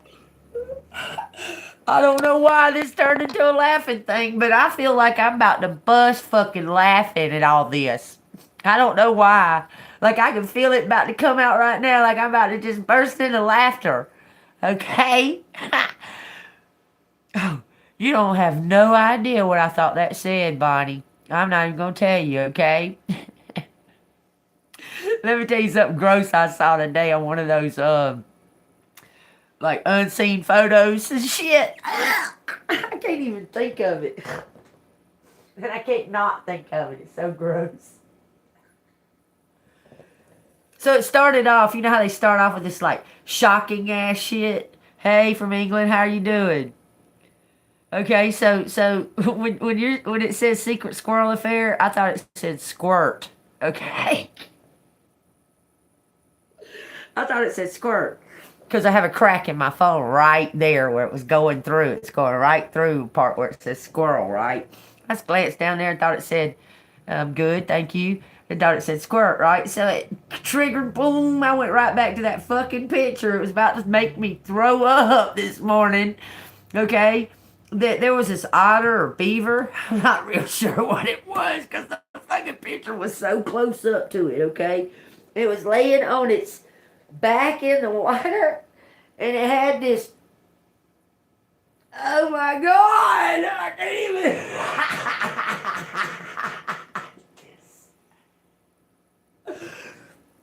I guess it's pussy. I don't know. But it was fucking like this fucking big around, okay? It was all bulged out. It was like all inflamed and bulged out, right? I mean, it didn't look like, oh, pussy or nothing. It was just like bulged out. And it had the little lips. They're about that long, okay? These little lips, and they was all closed. And this motherfucker said, one time on it, that shit fucking opened up and all this shit was coming out like it was just flooding out of this fucking thing. I thought I was going fucking down. Oh, what? I had to look at it again. No! That shit was wild. That was wild, okay? I think it was a beaver. It could have been an otter, okay? That was the funniest fucking shit I ever seen in my life. Because these, you know how little animals, they be floating around, right? And it's sitting there like this, and this thing is like this big. These little pussies like this big, okay? It's like round. It looked like a ball. And it said, twice on those little lips. Those little lips opened up. That shit started just flooding, like gushing out. I was like, did I see what I just saw? So I had to see and check it and see if I saw what I just saw. Okay, it was fucking freaky. Okay, I'm just saying. Animals blow my mind, y'all. They blow my mind, okay? I mean, why wouldn't an animal do that? They can. I mean, what the fuck? That shit's crazy. That shit's so fucking funny. Y'all look up all this shit that I'm talking about. I'm laughing. Cause you know, when I start getting in a one of those moods that I'm known to get in, cause I just do that sometimes. Cause they call it bipolar. You know, you have more than one emotion. So sometimes I get in those moods, right? And I start seeking funny shit. I start looking for funny shit because I know that it'll help temper the rage, okay? Because I get mad. I ain't gonna lie to y'all. I'm not gonna sugarcoat and buttercup nothing for you, okay? I get fucking mad. I act out. I act up, okay? I'm telling you, especially when there's something that is the truth and I know it's the truth and then somebody's trying to fucking pull the wool over my eyes or some shit, then I'll fucking act up. And I'll act up, okay? I mean, I'm just saying. But that shit, man, I'll look for something that's funny, okay? And that shit, fucking, watching that shit, thank you so much for your subscribe. It was gross, and it was like something that you can't look away. That shit was fucking crazy.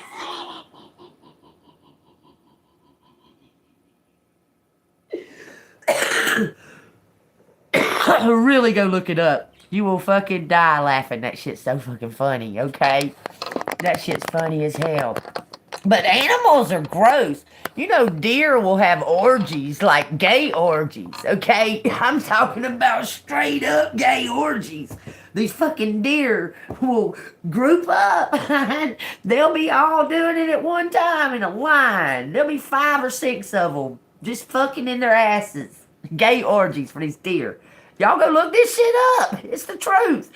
But people don't really think about the oddities and the strange things, okay? Well, people do that same shit. Why wouldn't these animals be doing shit like that? I mean, people do it, but it's strange to hear that deer go have orgies. Ain't that crazy? Deer have orgies. Fucking koala bears are addicts. They eat eucalyptus all fucking day long. Okay? All day. They eat eucalyptus. Think about this, okay? Just think about those types of things. Can a bird have a bad day? Can a bird wake up and say, you know what? Fuck this shit today. I don't know, can it? I don't know. I know dogs can do that. I've watched dogs say, fuck that. You understand? I watched that. I've seen dogs say, nah, not today. I mean, but you don't think about stuff like that. It don't even dawn on you. A bird can be sitting on a wire going, look at that bitch. Who the fuck she thinks she is? I'm just saying. We don't know. We ain't in their minds. I'm just saying. Okay, I don't know why I brought all that up, but there was a reason for it, okay? So y'all take that as it resonates. I don't know. I don't know you. I don't know you. Of course, you don't know me. Of course. Something about the courts. In court. What is in court? First in court. First in court. First in count. First in count. Okay, y'all know that the earth has been covered in mud, okay, prior to this. It's also been covered in mud prior to that. So we have civilization after civilization after civilization after civilization after civilization stacked on top of each other. Okay? I'm just saying, that's happening right now. If y'all hadn't seen the world, the middle of America, the mid part of America, you know, the part that everybody forgets about and don't think nothing about, it used to be a canal, okay?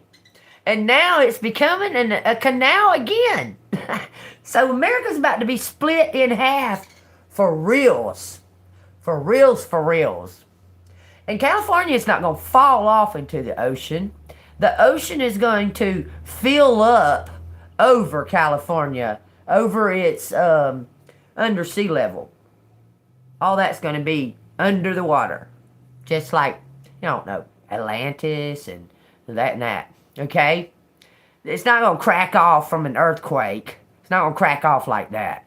It's going to sink into the ocean, or the ocean level is going to rise because of the water from Antarctica is the ice is melting. It's causing the water levels to rise. Okay? The United States is going to be split right down the middle. All them Central America fucking states, all of them going to be underwater. Along with California. California's going to be underwater. A part of Florida will be underwater as well. Okay? I'm just telling y'all, be aware. Some of Louisiana will be underwater. Okay? Georgia may take over all of Florida might go underwater. Big, huge portions of Texas is going to go underwater. There is something major going on right now on this undiscovered island that connects the very tip of North America to South America. You know, in that little sliver of land right there. There's something happening right there in that place. Is it called Death Island? Some kind of island, something like that, okay? Me too. But it's the truth. All of that's the truth, okay? All of that's about to go down. That's about to happen, okay? There's no place to run, no place to hide. Don't even try. I'm just telling you, 144. You're not going to be able to run from God. I'm just saying. If he meant for you to experience these wild anomalies and survive it, then that's what you meant to do. But if you meant to be experiencing it and don't survive it, then that's what you meant to do. Don't fucking run from it.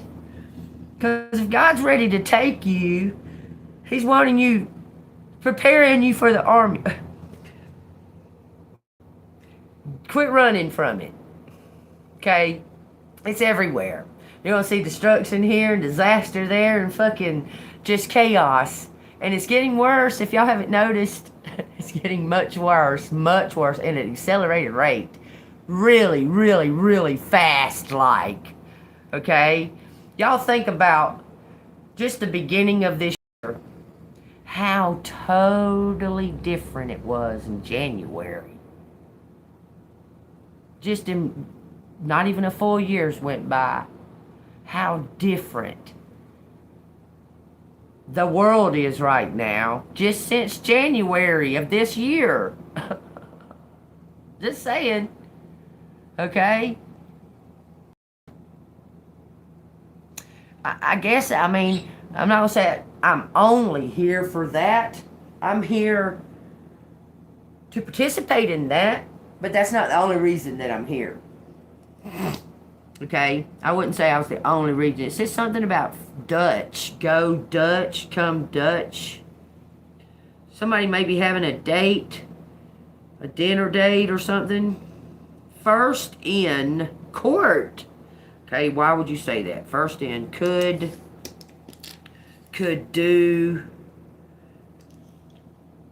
Something about humanity, but there's not an A. Could it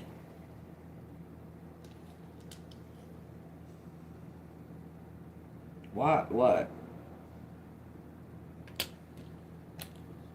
Something about our son. I don't have a son, y'all. I only have a daughter.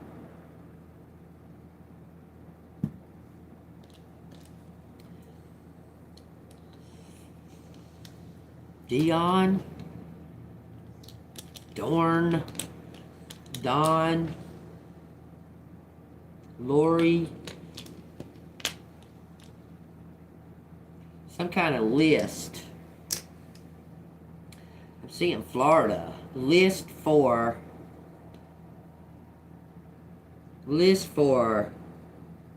mind list? I don't know. Mind MK. It says MK. Fucking almost says ultra without the fucking.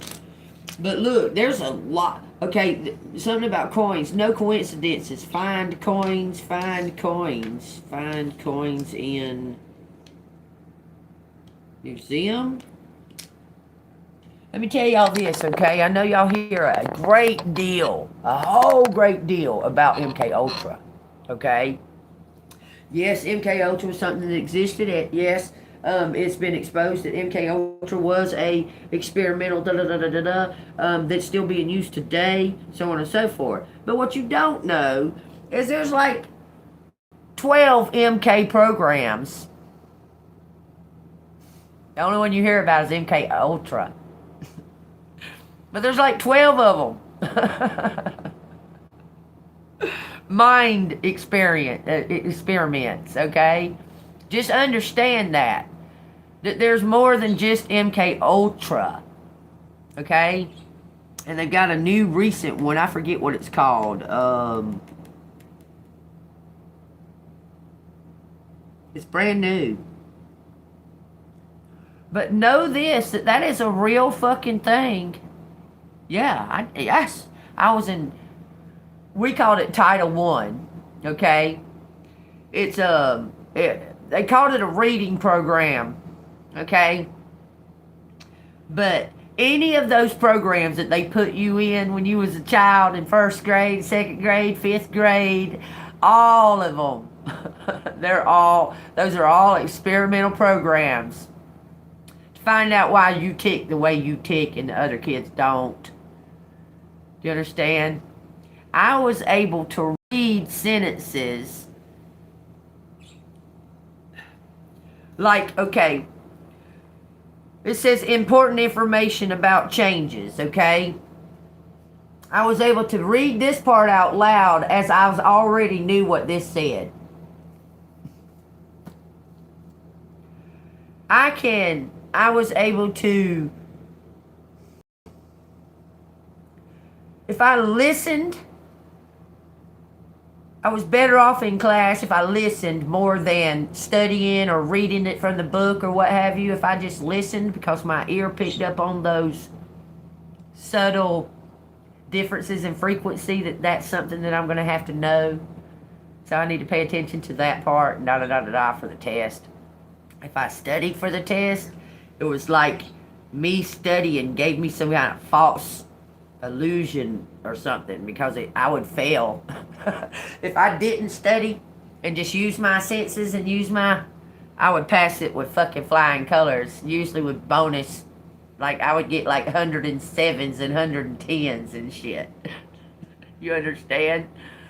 Kind of strange, but that's the way it worked, okay?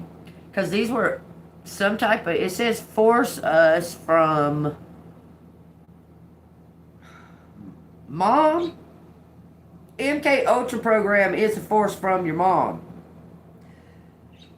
Something about being 3 years old. Must cool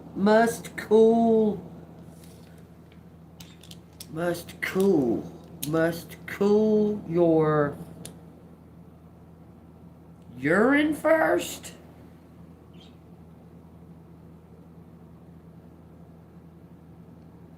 This is something that's on film. Like somebody was recording all these little experiments. Flashcards, memory, yes. I did the thing where you put the things on your head, and if you saw the bright light flash, you'd have to hold your hand up or what have you. You know what I'm talking about. Also, they would tell you you put this other thing over your eyes, and if tell me when you start hearing the sound. you almost hear it immediately. Okay, stuff shit like that. I did all that shit. We put our faces in this one thing that showed us like a movie. Like it was a little, I don't know, you stick your face down in it. This is a box thing. You watch this like movie thing. I can't even describe that, but it would have like subliminals in it. You could see them. It's almost like cut film. Kind of like in Fight Club where Brad Pitt cut the film and put those little pictures of like for a second, but there it came back on. Yeah, stuff like that. Flashcards. Those were like, okay, this is what my concept or my thought about that is. Those flashcards and stuff. Those were like the fucking trigger, the trigger word. Get what I'm saying to you? Like, those were like the trigger words. Sometimes, like, maybe you see a triangle. Triggers you, all of a sudden you're in a bad mood. You don't know why. It's because it goes into the eye. You understand? Like, they showed you stuff like that. It could be squiggly line, one little squiggly line. And when you see it in that exact shape or what have you in the anomalies of nature, it triggers you, and you're in a different state of mind, and you're not sure why. Okay? That's my concept on the flashcards. Why they use flashcards. Okay? Yeah, I was in, it says, look, I'm in. Because it keeps saying something about joining in. Look, I'm in. Films. I'm in film. I'm in color. Look, I'm in color. Kim. Somebody fumbled. Oh, I gotta turn that cold off. Hold on a minute, y'all. I'm starting to shake. Come here, let me see you, boo-boos. Come here, ha-ha-has. Motherfuckers.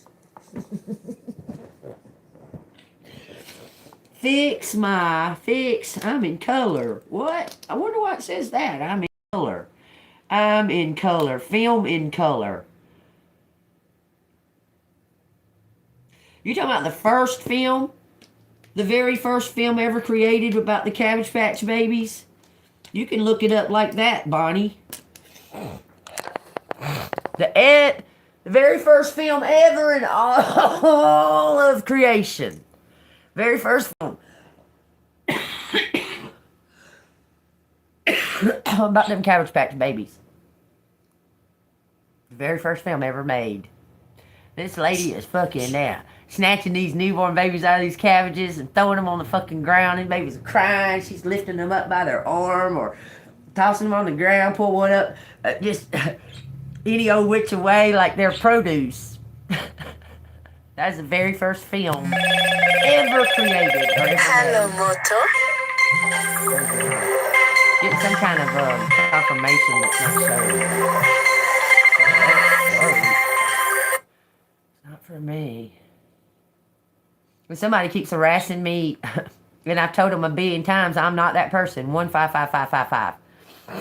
I've had this phone for 1.5 years now, and all of a sudden right now, I'm getting fucking calls about somebody else's credit debt. I told you already. I'm not Jeff. Or whoever the fuck you're looking for. Yeah, you go look that up. Okay, look up I think I want to say it's 6 minutes long, the film. Madam something another, Kerbery or some shit like that. But she made like 4 films. She made these films. They had to sell these fucking babies, man. They had to do something with these fucking babies they was making. You understand? They had these motherfuckers babies up for sale all over the fucking place. This one don't cry too much. This one right here likes trucks. This one right here is a kind of a mischief. I mean, they were selling them like that, straight up, on postcards. Babies for sale. Look it up. I promise y'all. Ain't no way on earth I would make up something and tell y'all as truth. Ain't no way I would do that. Listen to me. This shit says first film. Y'all, there's something to do. I don't know. This says something in my colon. In him colon. Hulk. Green color. Something about color. Mind. Think of color first. Steer in color.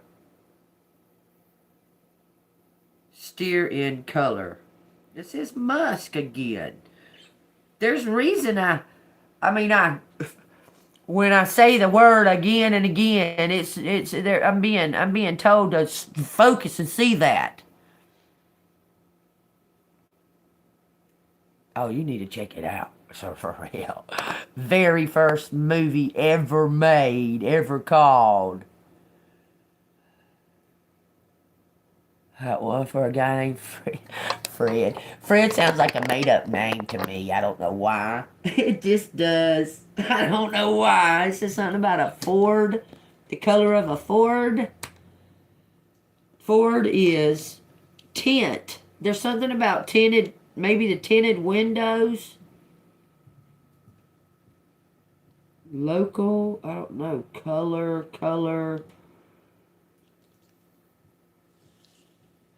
I don't know. Chunk. That's making me think of flesh. A chunk of flesh. Code for it.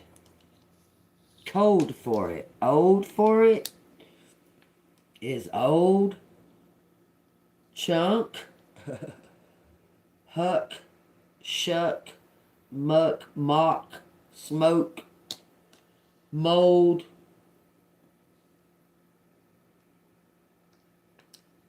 That makes me think of... Y'all know what that makes me think of when it says smold, right? Stupid shit.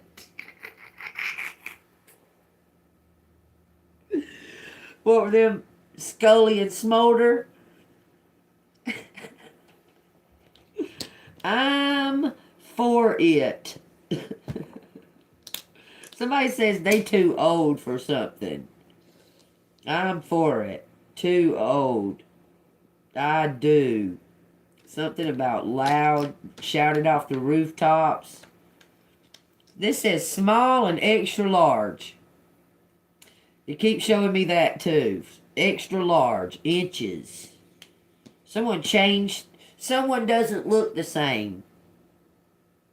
Someone changed their appearance by weight. For motor, smoter, Scully, itch, Mitch, what?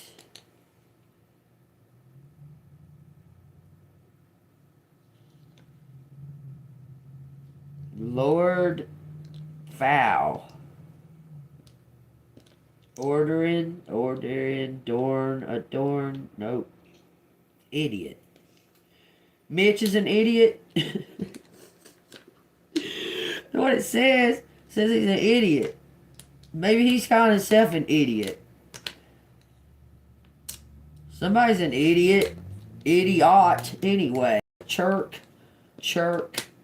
What would you say that for? Hurt. I'm hurt. Common.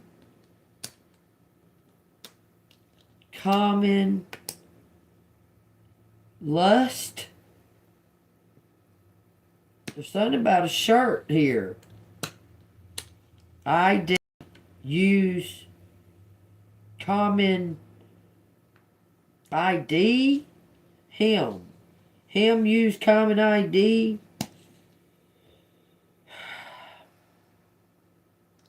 Flood. Is it saying a flood is coming?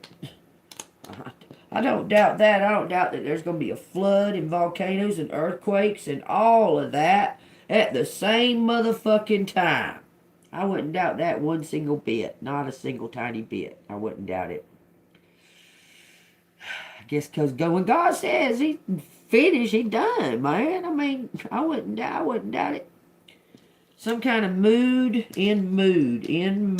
Somebody's always in a fucking mood. Flirt. Flush. Mush. Flush. Mert. Kurt spelled two ways. It says Turk.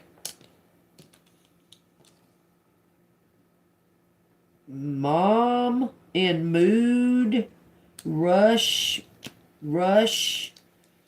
Something is a fluke. It says a cult. Mom? My mom? Please don't tell me that. I guess, nothing new under the sun. Minute. Something's minute. I do. Owe you. It say I owe you. Drink.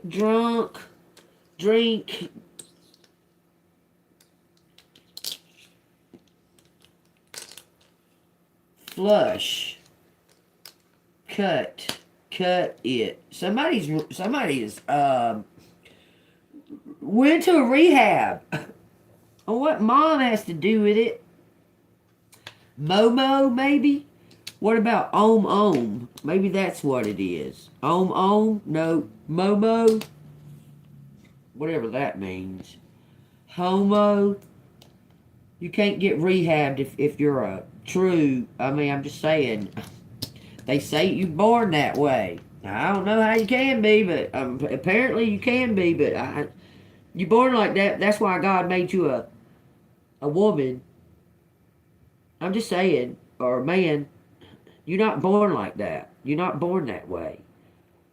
Because sex is only supposed to be used for procreation. So you're not born wanting a man, or you understand? You're not born like that. That's a decision. I don't care who you are. I don't care what you say about it. That's my fucking opinion.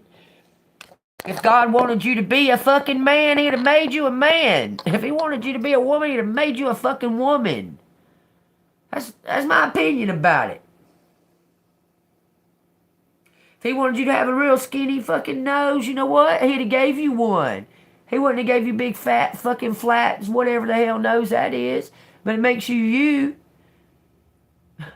Nobody else looks like this because of my nose. I'm just saying. Because it's hard to fucking replicate a nose. I'm just saying. I'm just saying, y'all. Music. Music out, mouth. Ho, do. Wait, you say it there. Flop. Something come out of mouth. Music, drink. How you music drink? Music drink. Dr. Ink. Stop. Dr. Fink. Okay, now I'm reaching. I'm putting it up. Please don't stop the music. Please don't stop the music. Finish it. Finish out. Come to. Something about a route. Finish out. And something about come home. Somebody's finishing up something. It says luck. Luck. Mom luck. Mom. This could be English. English moms are different than American moms, because American moms got an O in the middle.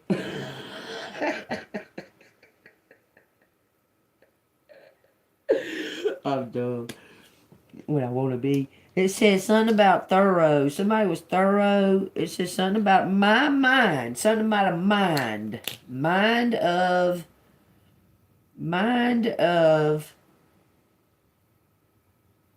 In mind of. In mind of throughout. So somebody had their mind on something throughout. Luck is on your side. Alright, that's enough of that. I'll probably come through. It says shift. It won't let me finish. It won't let me say it's enough of that. Y'all see that? That shit says fucking shift. As I'm looking up at the fucking camera, it's telling me, oh, it says shift. There you go. His shift. Something about in a room. A child in a room. His shift. Child. Something about in a room. Homeroom. His shift. Much.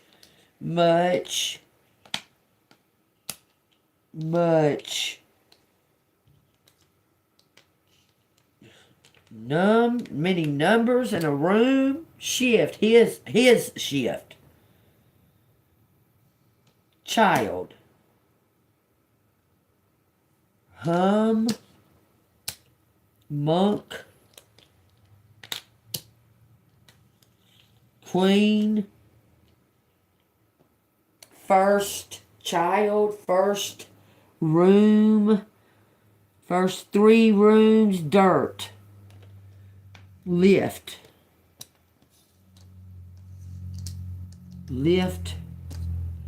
Hurt.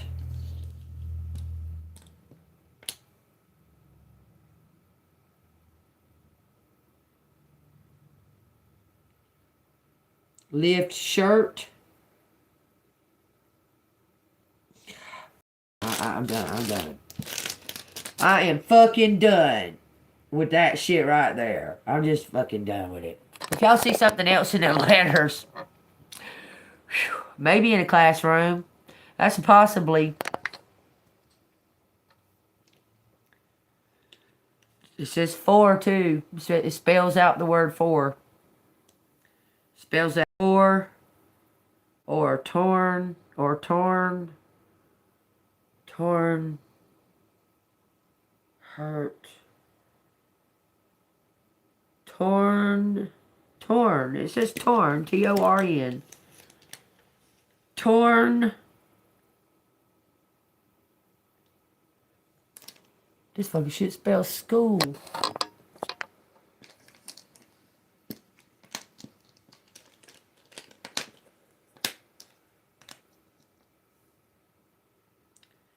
Hid from. It says third. It says third. It says fourth. In school. In school. We got third and fourth. Fourth is out here too, y'all. Just so you know, okay? Fourth kind. Third and fourth kind. Y'all, what does that make y'all think of?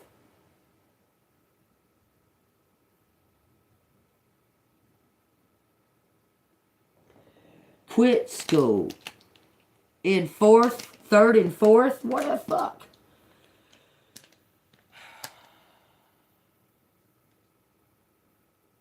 There's a fork out here. Wouldn't you know it? A fork. Unmind. Unimind. A collective mind. Too cool for school. Quit. Quit.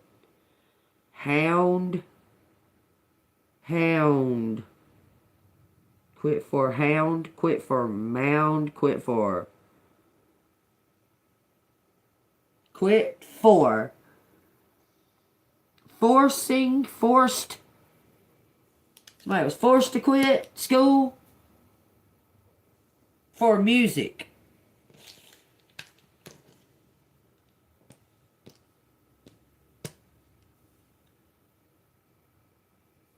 Don't ask me why. This is talking about a headdress. Tunic. Hold tunic. Hold tunic. Told us. Told us. Oh no, there's some kind of crime going on here. There was somebody might have been uniform. Somebody was in uniform. They did something to a fucking kid. Please, take these sick motherfuckers off. Out of the world. Just fucking. Told us. Somebody was in uniform. This is without a doubt something to do with a sick cop. Making me feel like I'm gonna puke now. At school, in school, duties of since our lost Mike, M-I-C-K, Mick, since our lost Mick, Nick is out here. Y'all know Satan's nickname is Nick. You know the guy, the big fat guy with red, you know, from head to toe? His name's Satan Nick. Satan Claus. You can call him whatever the fuck you want to. Something about the color of the sun. In sun. Color in sun. The color of the sun. Why are you saying that? Motion. Motion. I'm about to put this shit up. You making me fucking do this. So, motion for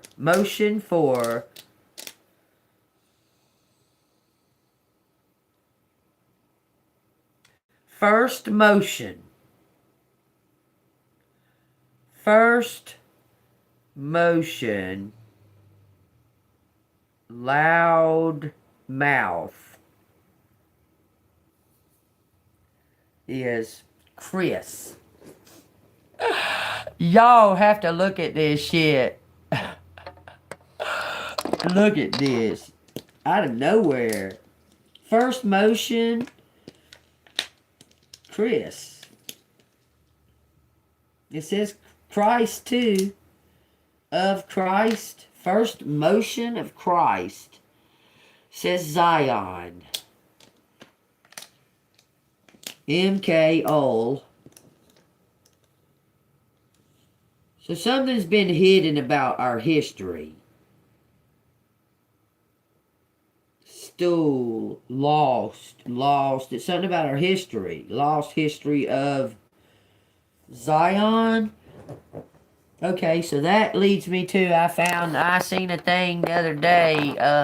What's that guy? Does the WF files. Y'all know who I'm talking about. He's got the little goldfish in the bowl. So he was speaking of this place that has a, y'all know who I'm talking about. I know you do. He's got a little goldfish in a bowl that talks shit all the time.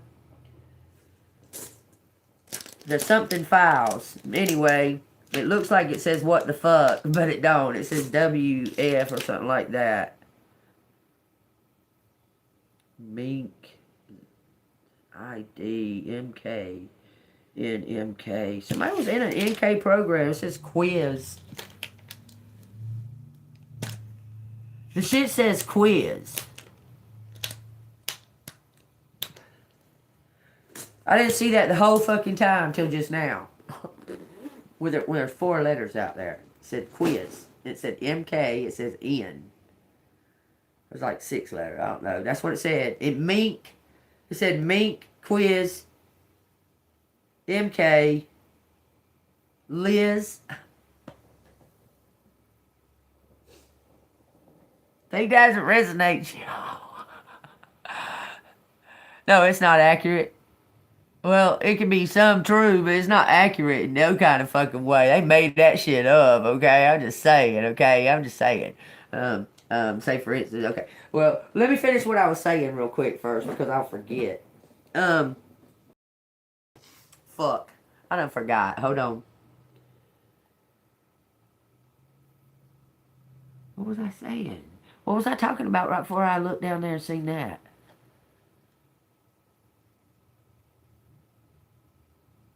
The history. Okay. So I was watching this, and he was talking about that they went to a place. It's like the oldest, I can't remember. I think he said it might have been a Catholic church. I'm not sure. It's like the oldest one ever in existence. Okay? Well, it's got a Bible there. This Bible's like this fucking thick. Okay? So the dude says, what is that book over there? And they say, oh, that's the true Bible. This is the true Bible written before the King James Version. Okay? So there's like 40 chapters before you get to Genesis in this Bible. Before you even get to Genesis. Before you even get to the creation. Because he created all these angels and stuff. All that is listed in this old ancient ass Bible. Okay?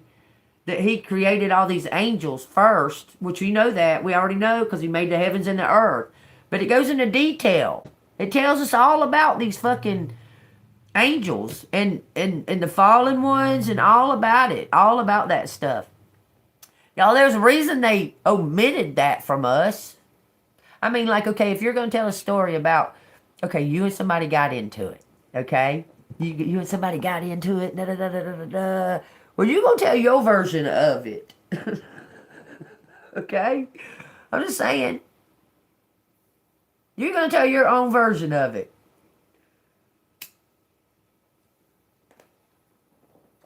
When it comes to the Bible and stuff like that, in that effect and things like that, I mean, this Bible has all of it. The Book of Giants, Book of Toth, Book of Adam and Eve, the history of Adam and Eve. I mean, it has the whole 9. I mean, that thing is like that fucking thick. Okay?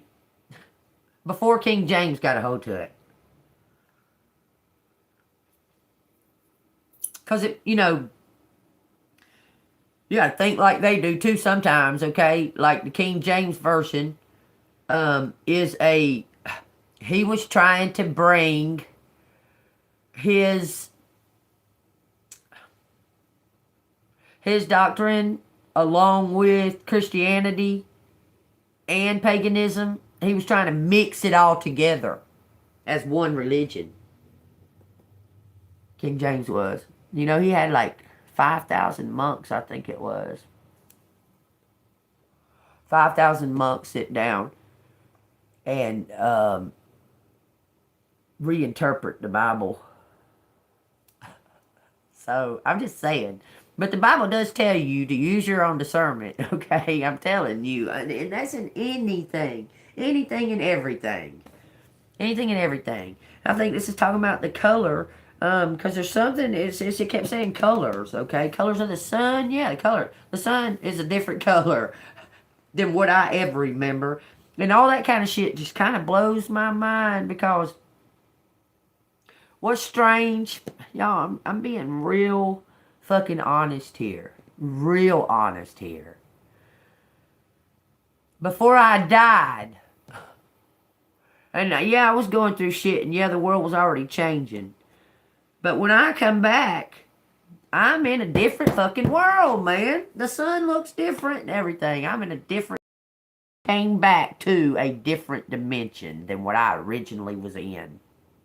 Without a doubt.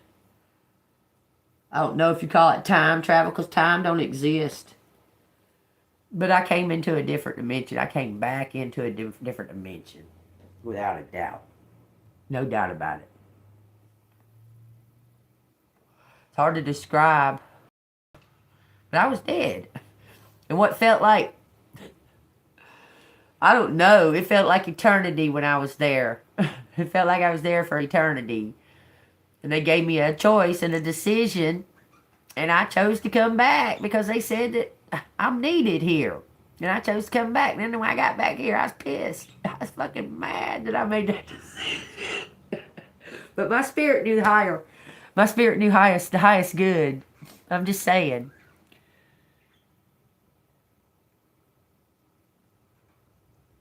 Well, let me tell you this, okay? I'm going to tell you something too, Miss Bonnie. Hold on, let me read everything.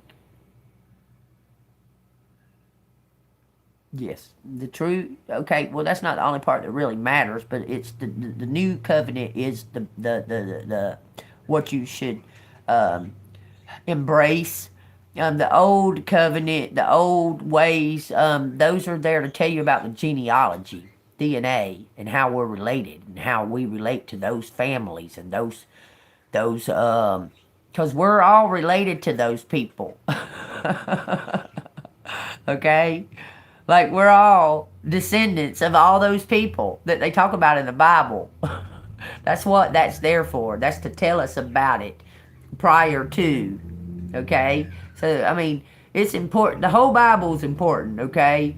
But Jesus Christ is the key. He's the one. He's the only key that connects us to being into heaven. We won't go through that gate without Jesus saying so.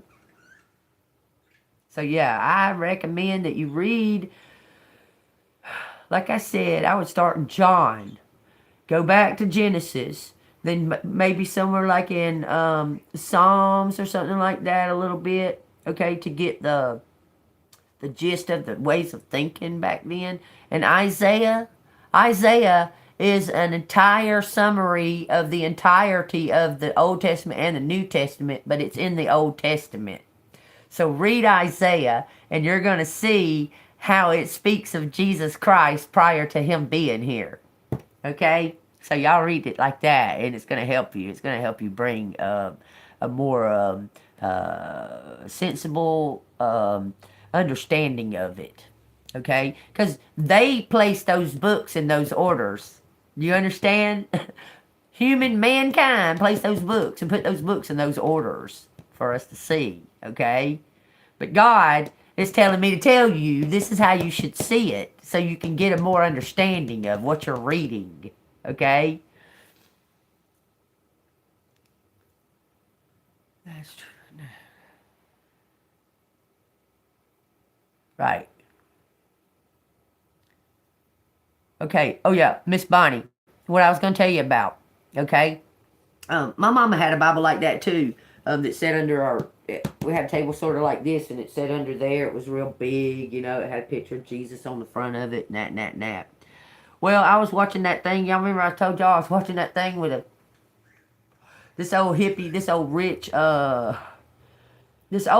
hippie was needing his palace, his castle cleaned. Okay, because he's got like a people, a commune living there or whatever, and it had those two OCD cleaners come in to help him clean up this house, and he didn't want to throw away that fucking 5-year-old raisin that had mold on it. Funny shit. But anyway, he had a beautiful library. Okay, a beautiful library that he just let it go to fucking shit. Okay, had books in there that were priceless. Okay, and these books had gotten a lot of dust and shit on them. You know, it was causing, you know, to kind of ruin them. Okay, well, this woman come in to clean these books. Okay, and they say the best thing for a leather covered book is to hold it and read it and open the pages and it'll help keep the oils on the leather so the leather don't get hardened and crumble. Okay, so with those heirlooms, if you receive that heirloom, Bonnie, the best thing I tell you to do is put it on display and let everybody pick it up and everybody read it. Okay, because there's an energy in that. Okay, there's an energy in it. There's a reason that they covered our Bibles with leather, because it's natural. You understand this? There is a reason that they covered all of our Bibles in leather. Understand that. Coincide the two, what I just told you. The best thing for a leather-backed book is to be picked up and read as much as possible. So put it together. Just saying. Just saying. Put that together, y'all. What I just told y'all. That's how it all works. You understand? Get this little fucking subtle hint here, and then this little subtle hint here, and you put them together and it makes sense. That's how it works. Okay? Maybe I'm teaching y'all how to use your fucking discernment. I don't know. I'm doing this for a reason. God put it on me to tell y'all these things. Okay? So understand that. If you find a leather book, a leatherback book, read the fuck out of it. Pick it up all the time. Share it with other people. The natural oils keep it alive. Keep the book alive. You put it on a shelf and let dust cover it. It kills its energy. Because it's natural. It comes natural leather in it. The thing is alive. Our Bibles are alive with energy like crazy. Okay? And the more you pick it up and touch it and read it and that, the more you are interacting with that energy. Just connect the dots. Okay? Alright, y'all. So that's out of the way. Let's read out of it. Let me see what my Bible says today.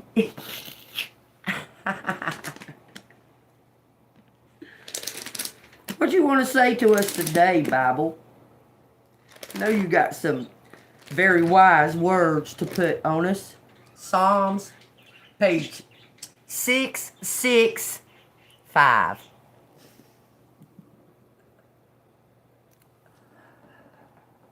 Should I turn the page, y'all? See what it's got written on page 666? I never even thought about that before in my life. Wonder what's written on page 666 of the Bible. Never dawned on me till right now. It's in Psalms. Did you know that? Did you know that? Did you know that page 666 is in Psalms? That's interesting to me. Because Psalms are like the words of the wise sayings, and so on and so forth. The songs and that of David and that, okay? We got the Songs of Solomon, which is different. That's his interpretation of such and such. Okay? Psalms, we're going to read what's on page 666 of the book of the Bible. Okay? First words. Okay, let me see what chapter this is. Chapter 22 of Psalms. Chapter 22. 2, it starts with. So 222 and 666 make 888. Y'all, I want you to really, really pay attention to this first verse because we need to. 222, 666 make 888.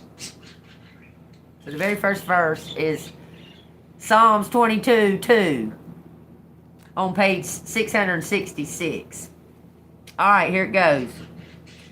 Oh my God, I cry in the daytime, but you do not hear, and in the night season, and I am not silent. But you are holy, enthroned in the presence of Israel. Our father trusted in you. They trusted, and you delivered them. They cried to you, and you were delivered.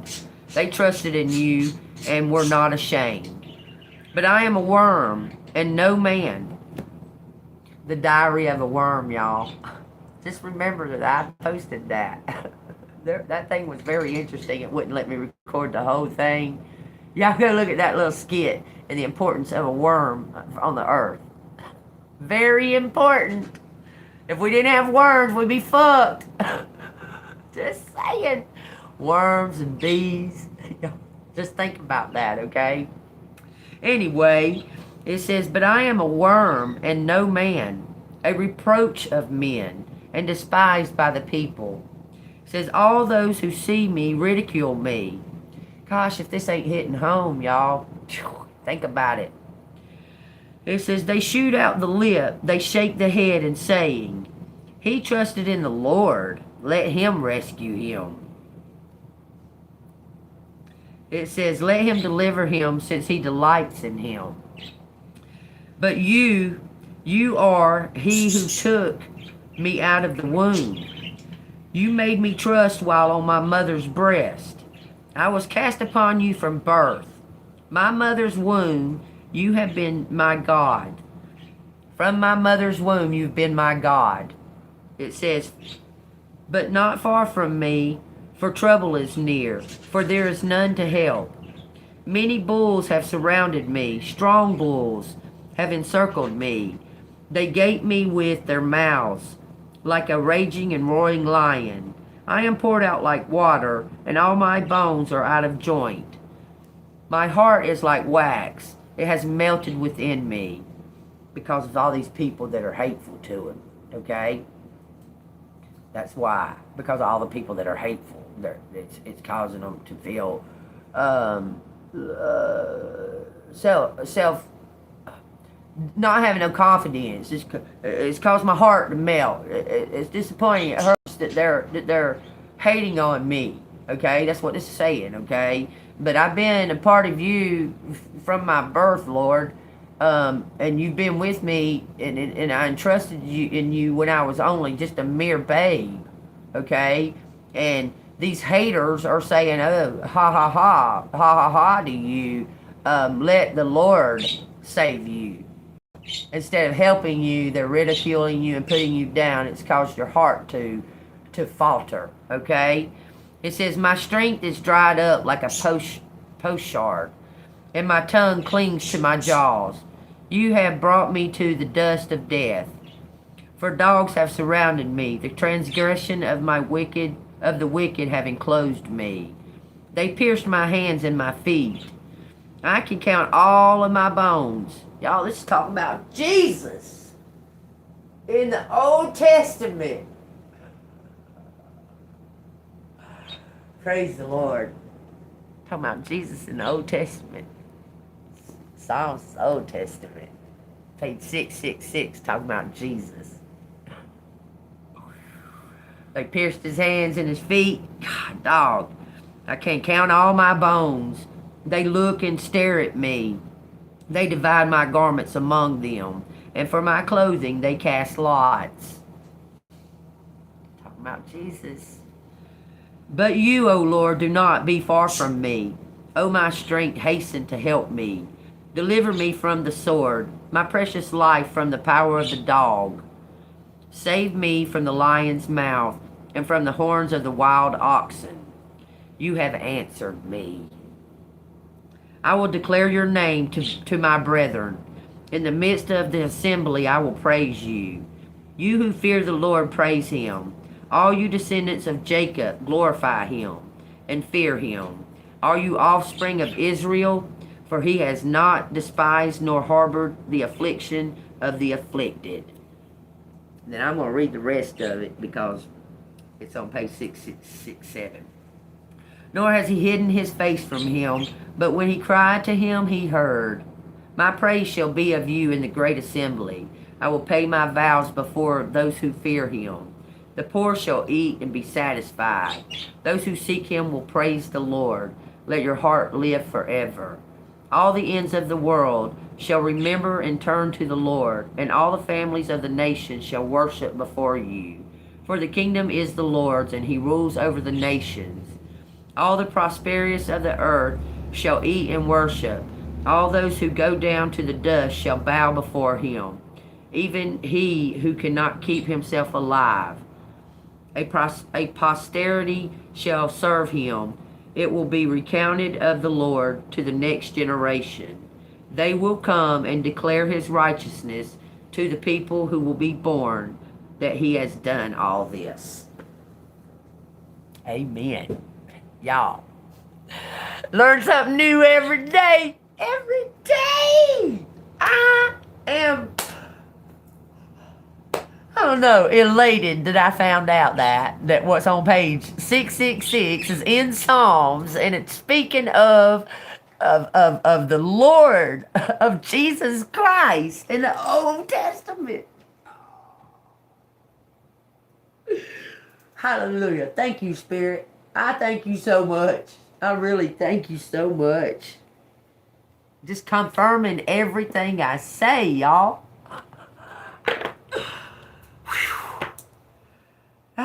A feeling. I got a feeling. I swear, y'all, I'm getting a feeling. I'm getting a feeling. Y'all look that shit up yourself. Psalms 22, 2, all the way to the end. That's so wonderful. On page 666. I wonder if it's on page 666 in your Bible. That's something curious to see. That's curious. That is curious. Because, you know, that's speaking of David talking about an inner knowing of the Lord coming. So wild, so wild. Y'all, this gets me excited. I swear. Talking about the Lord and talking about Jesus and talking about the Bible and things that happen and all that gets me really excited. I get excited about it. Like, I can't even explain it. I've got a great feeling right now. That's all I can tell you. Okay? I'm excited. I'm excited. I'm excited. I love it. I love it. That is so not a coincidence. We were speaking about Jesus being spoke of in the Old Testament. Because you said that about the New Testament and that, Joe. And the Spirit wanted to show you that Jesus was around. Look, he's been around since the beginning of time. He is God. God knew he was going to send Jesus. All that time before. It's crazy. It's crazy. And he told us that he was going to send him. Way before he sent him. He told us. That's just so wild. I love it.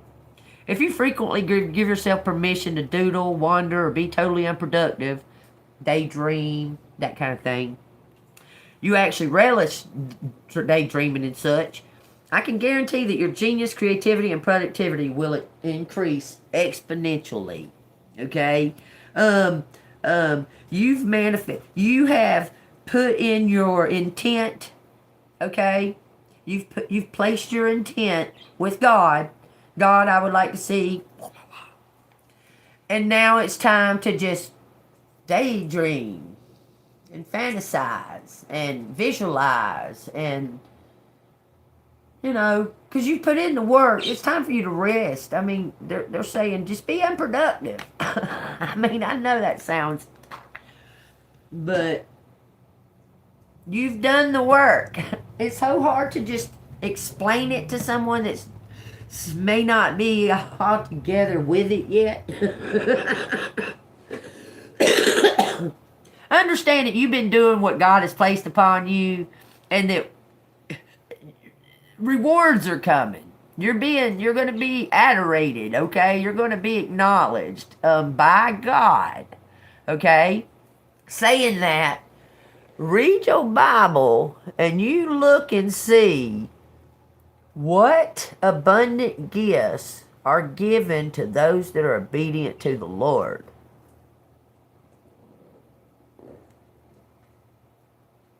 Job would be a good one.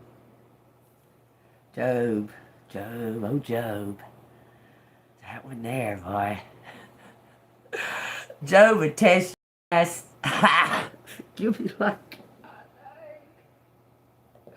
but in the end, he got a happily ever after for being obedient. Get me? Read Job. He had it pretty rough. But I don't know. I would say the same about Jonah. Could you imagine being inside of a huge fish for 3 days and still alive? I just don't know what. What? I don't know. Struggles of John's parents. They had some struggles for a while. And they had a bastard baby because she wanted him to have a son. But he wouldn't have been considered a bastard baby because that was like an okay thing to do if you couldn't have a baby to make your husband fuck your slave. But it happened. And it was in the story. Must have been something that was okay to do. That sounds to me like coveting the neighbor's wife. Anyway, God still blessed them. And the strange thing is that the bastard child and the mom, they was sent off to fucking take care of themselves after she got pregnant and had the miracle child. I don't know. I don't know. Something strange about that. There's got to be something deeper to that story right there. There's got to be.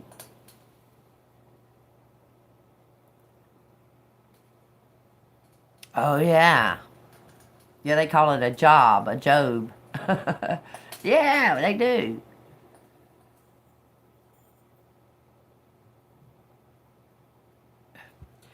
Boy, that ain't all that happened to him. He had everything taken, all his whole family, his fucking land, his money. Then after that, he had these fucking big boils pop up all over his body where he was in pain and hurting and sitting there like, fuck.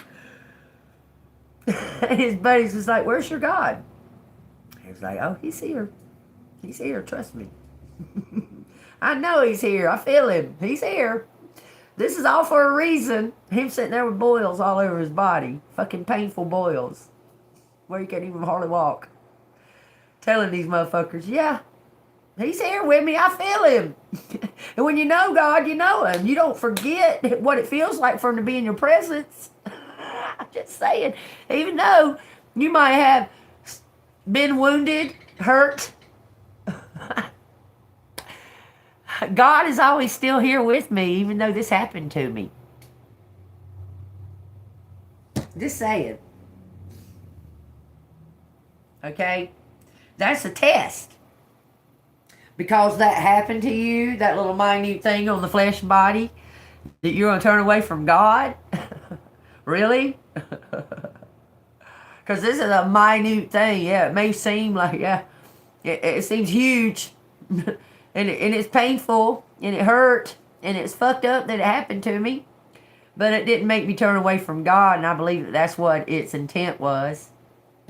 Is to make me turn from God.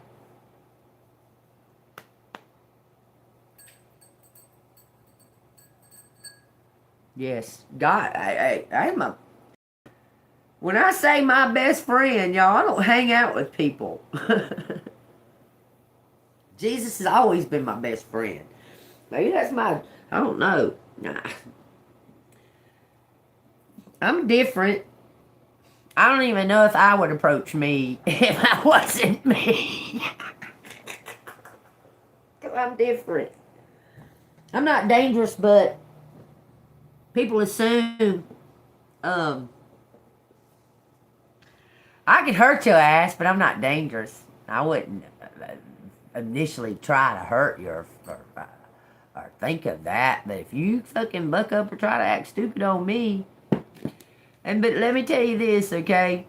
I'm not one to try to jump up and fight if someone's acting a fool and trying to fight or what have you, okay? I'll try to solve it with intelligence. But if that motherfucker's stupid, they gonna fucking find out what stupid gets.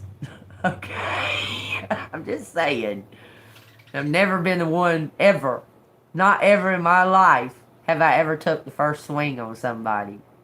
But I've taken plenty of last ones. Plenty of them. When I tell you, I wouldn't want to fuck with me. Because there's a strength that comes out of me that it has to come from God. I've made people fly in the air and I didn't even touch them. I swear to God. I swear on everything. Yeah. Yeah.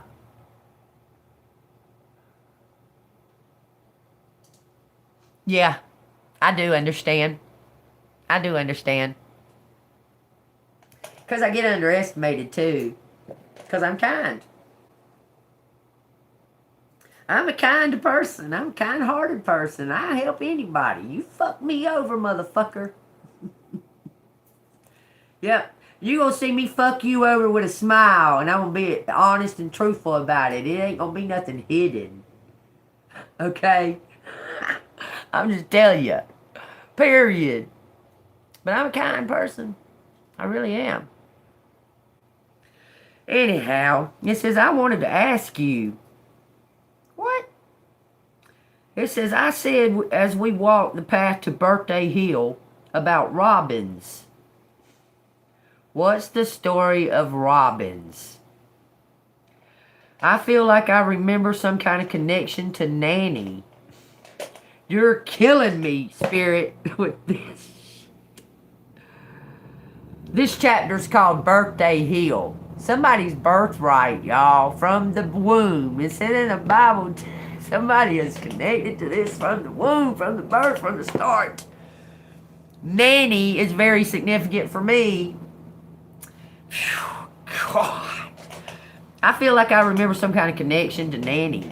It says, no, said my mother. The robins were her own. Have always shown up when she needed them, when she felt afraid or alone.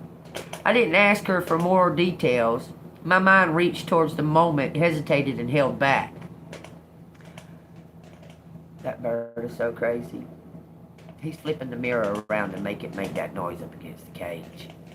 Anyhow, the world arranged a different sort of answer to my unspoken question.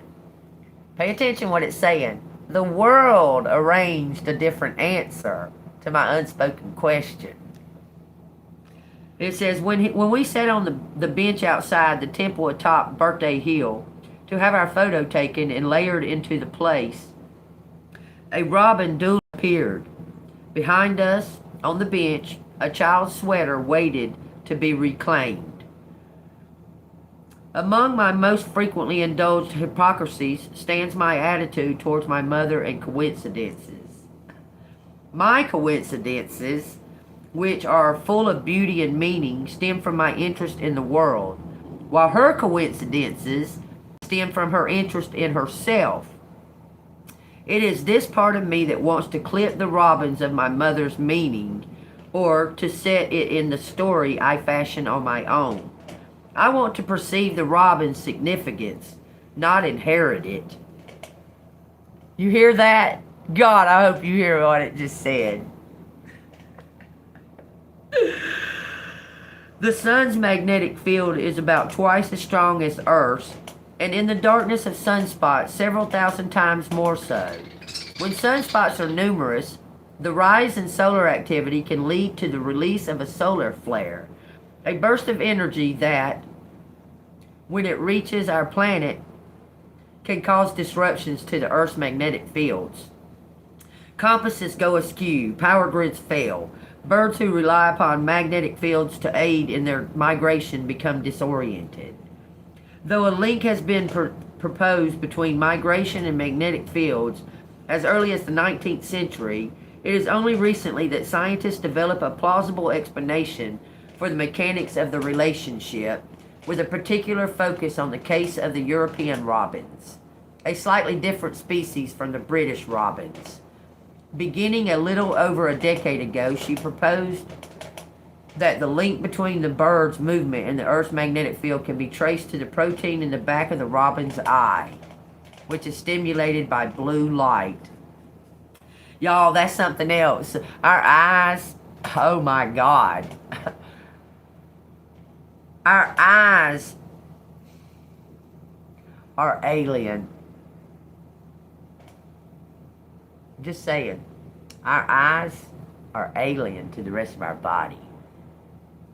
If our brain ever finds out that we got eyes, our body will attack them because they're foreign than the rest of our body. Go look it up. That's why they say that. Soul lies in the eyes. It says, within an atom of the protein, a pair of electrons exist in a quantum state, also spinning in opposite directions. That's like CERN in our eyeballs. That's just like CERN in our eyeballs. That's just like it. Is CERN the eye of the devil? I mean, is CERN the eye of the devil?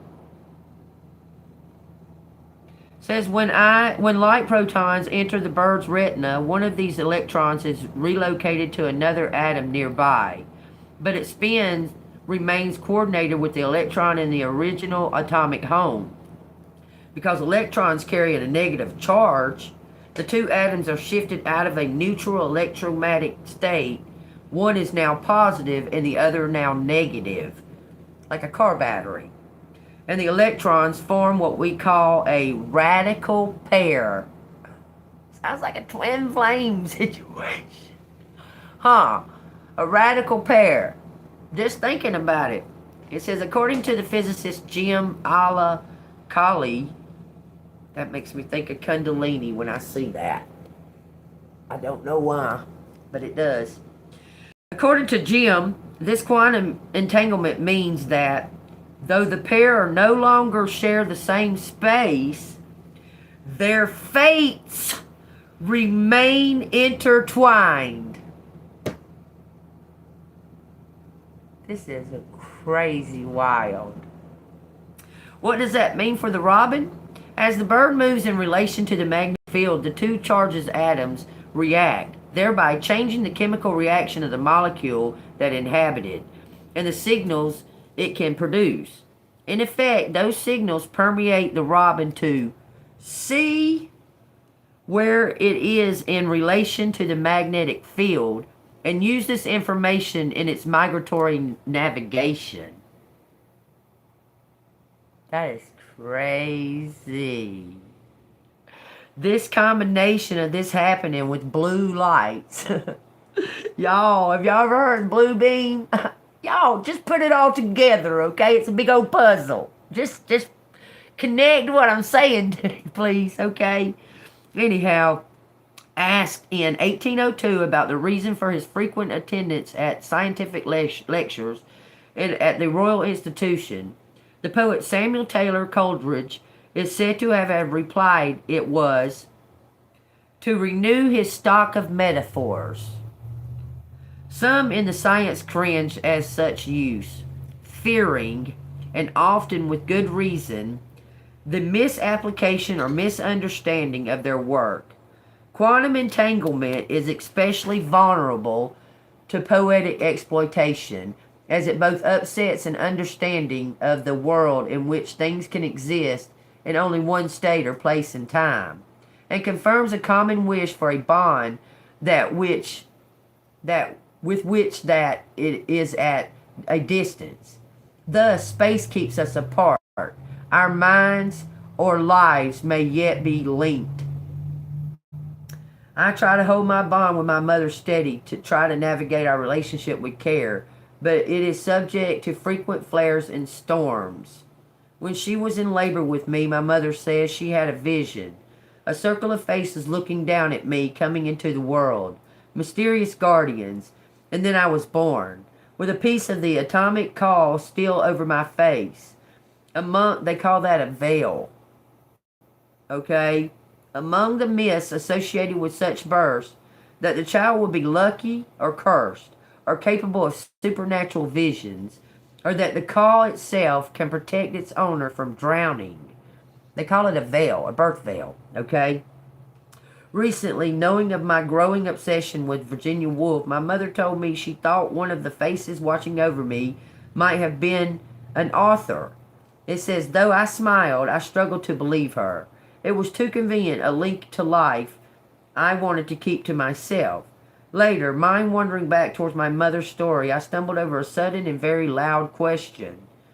If Virginia fucking Woolf had watched over my birth, then why did no one think to save the call? So no one saved that birth veil. Okay? It says, a few months after our trip on Christmas, the last we'd celebrated in New Hampshire, as my parents were preparing to sell the house and move to a smaller place near my sister in Maine, my mother and I exchanged books. We do want to understand one another. We do want to be understood. My gift to her, 2 editions of Robin Redbreast, anthology of poems, images, and quotes and fragments, though which the birds make its way, often stopping by jails and prisons. These birds stop by jails and prisons. That's crazy. The first edition was compiled by the evolutionary biologist David Lack. The second was by Lack's son Andrew, as if the book were a hereditary trait. Okay? It says, my mother's gifts to me, a copy of Wolfe's Cool Gardens with Pangoa imprinted on the cover, and the account of her childhood's home she'd offered during our September trip. The recollection were handwritten in a dark blue diary with postcards of pagoda glued to its front. At the end of the day, after stocking gifts, Christmas crackers with paper crowns and ridiculous jokes, everyone taking turns to hold Shelley's new baby, sledding, custard, mince pies, Christmas cake, I took a blue diary up the steep white stairs to my mother's art studio, which Chris and I were using in the bedroom for a week. She composed her sentences in 1992 when she was 46, but had written in the voice of herself as a child, calling her parents Mummy, M-U-M-M-Y, and Duddy. It says, Christmas, she'd written, was a fun time, stocks full of nuts, tangerines, and little presents, gifts to be sorted and opened, a great big meal, turkey, ham, pork, pudding, mince pies, followed by a day of sitting around attacking the various bowls of sweets, nuts, figs, dates, not forgetting Christmas cake, of course. When she and her siblings were sick, she said her father would cover them with his army greatcoat to keep them warm. The bedroom they shared was often cold, but you can hear the birds singing in the garden, and if the window is open sometimes, they will fly into the bedroom. One time a robin flew in when I was sick and just knew it came in to make me feel better. Occasionally we'll find baby birds and birds that have been injured in the garden, and we take them into the house, put them in a shoebox, but they usually die because they are frightened. This is what she wrote about it. And that's what I want to end on, page 60. Childhood bedroom accumulated a multitude of shadows on the corners, which had a habit of turning into frightening shapes when you tried going into sleep. Everything, she went on, seemed okay when Daddy tucked you into bed. But somehow the room had a habit of growing when you were on your own.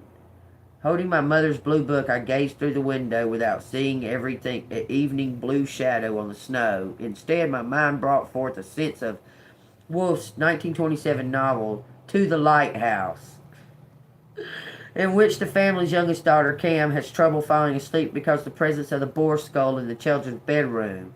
Mrs. Ramsay, a character very much drawn from Woolf's recollection of her own mother, soothes the child by draping the shawl over the skull, hiding it from sight, and then lulling her to sleep by transforming it further into words. With the shawl wrapped softly around her, the skull was like a bird's nest, and it was like a beautiful mountain such as she had seen abroad, with valleys and flowers and bells ringing and birds singing and little goats and antelope. And Cam was repeating after her how it was like a mountain, a bird's nest, a garden, and there were little antelopes, until Mrs. Ramsay sat upright and saw that Cam was fast asleep. I love that little excerpt that I pulled out of this book. That was perfect for this reading. It was perfect for this reading, okay? All right, y'all. If this resonates with you, I got to stop doing these 3-hour readings, okay? But they're very interesting. So if it resonates with you, y'all share these videos, okay?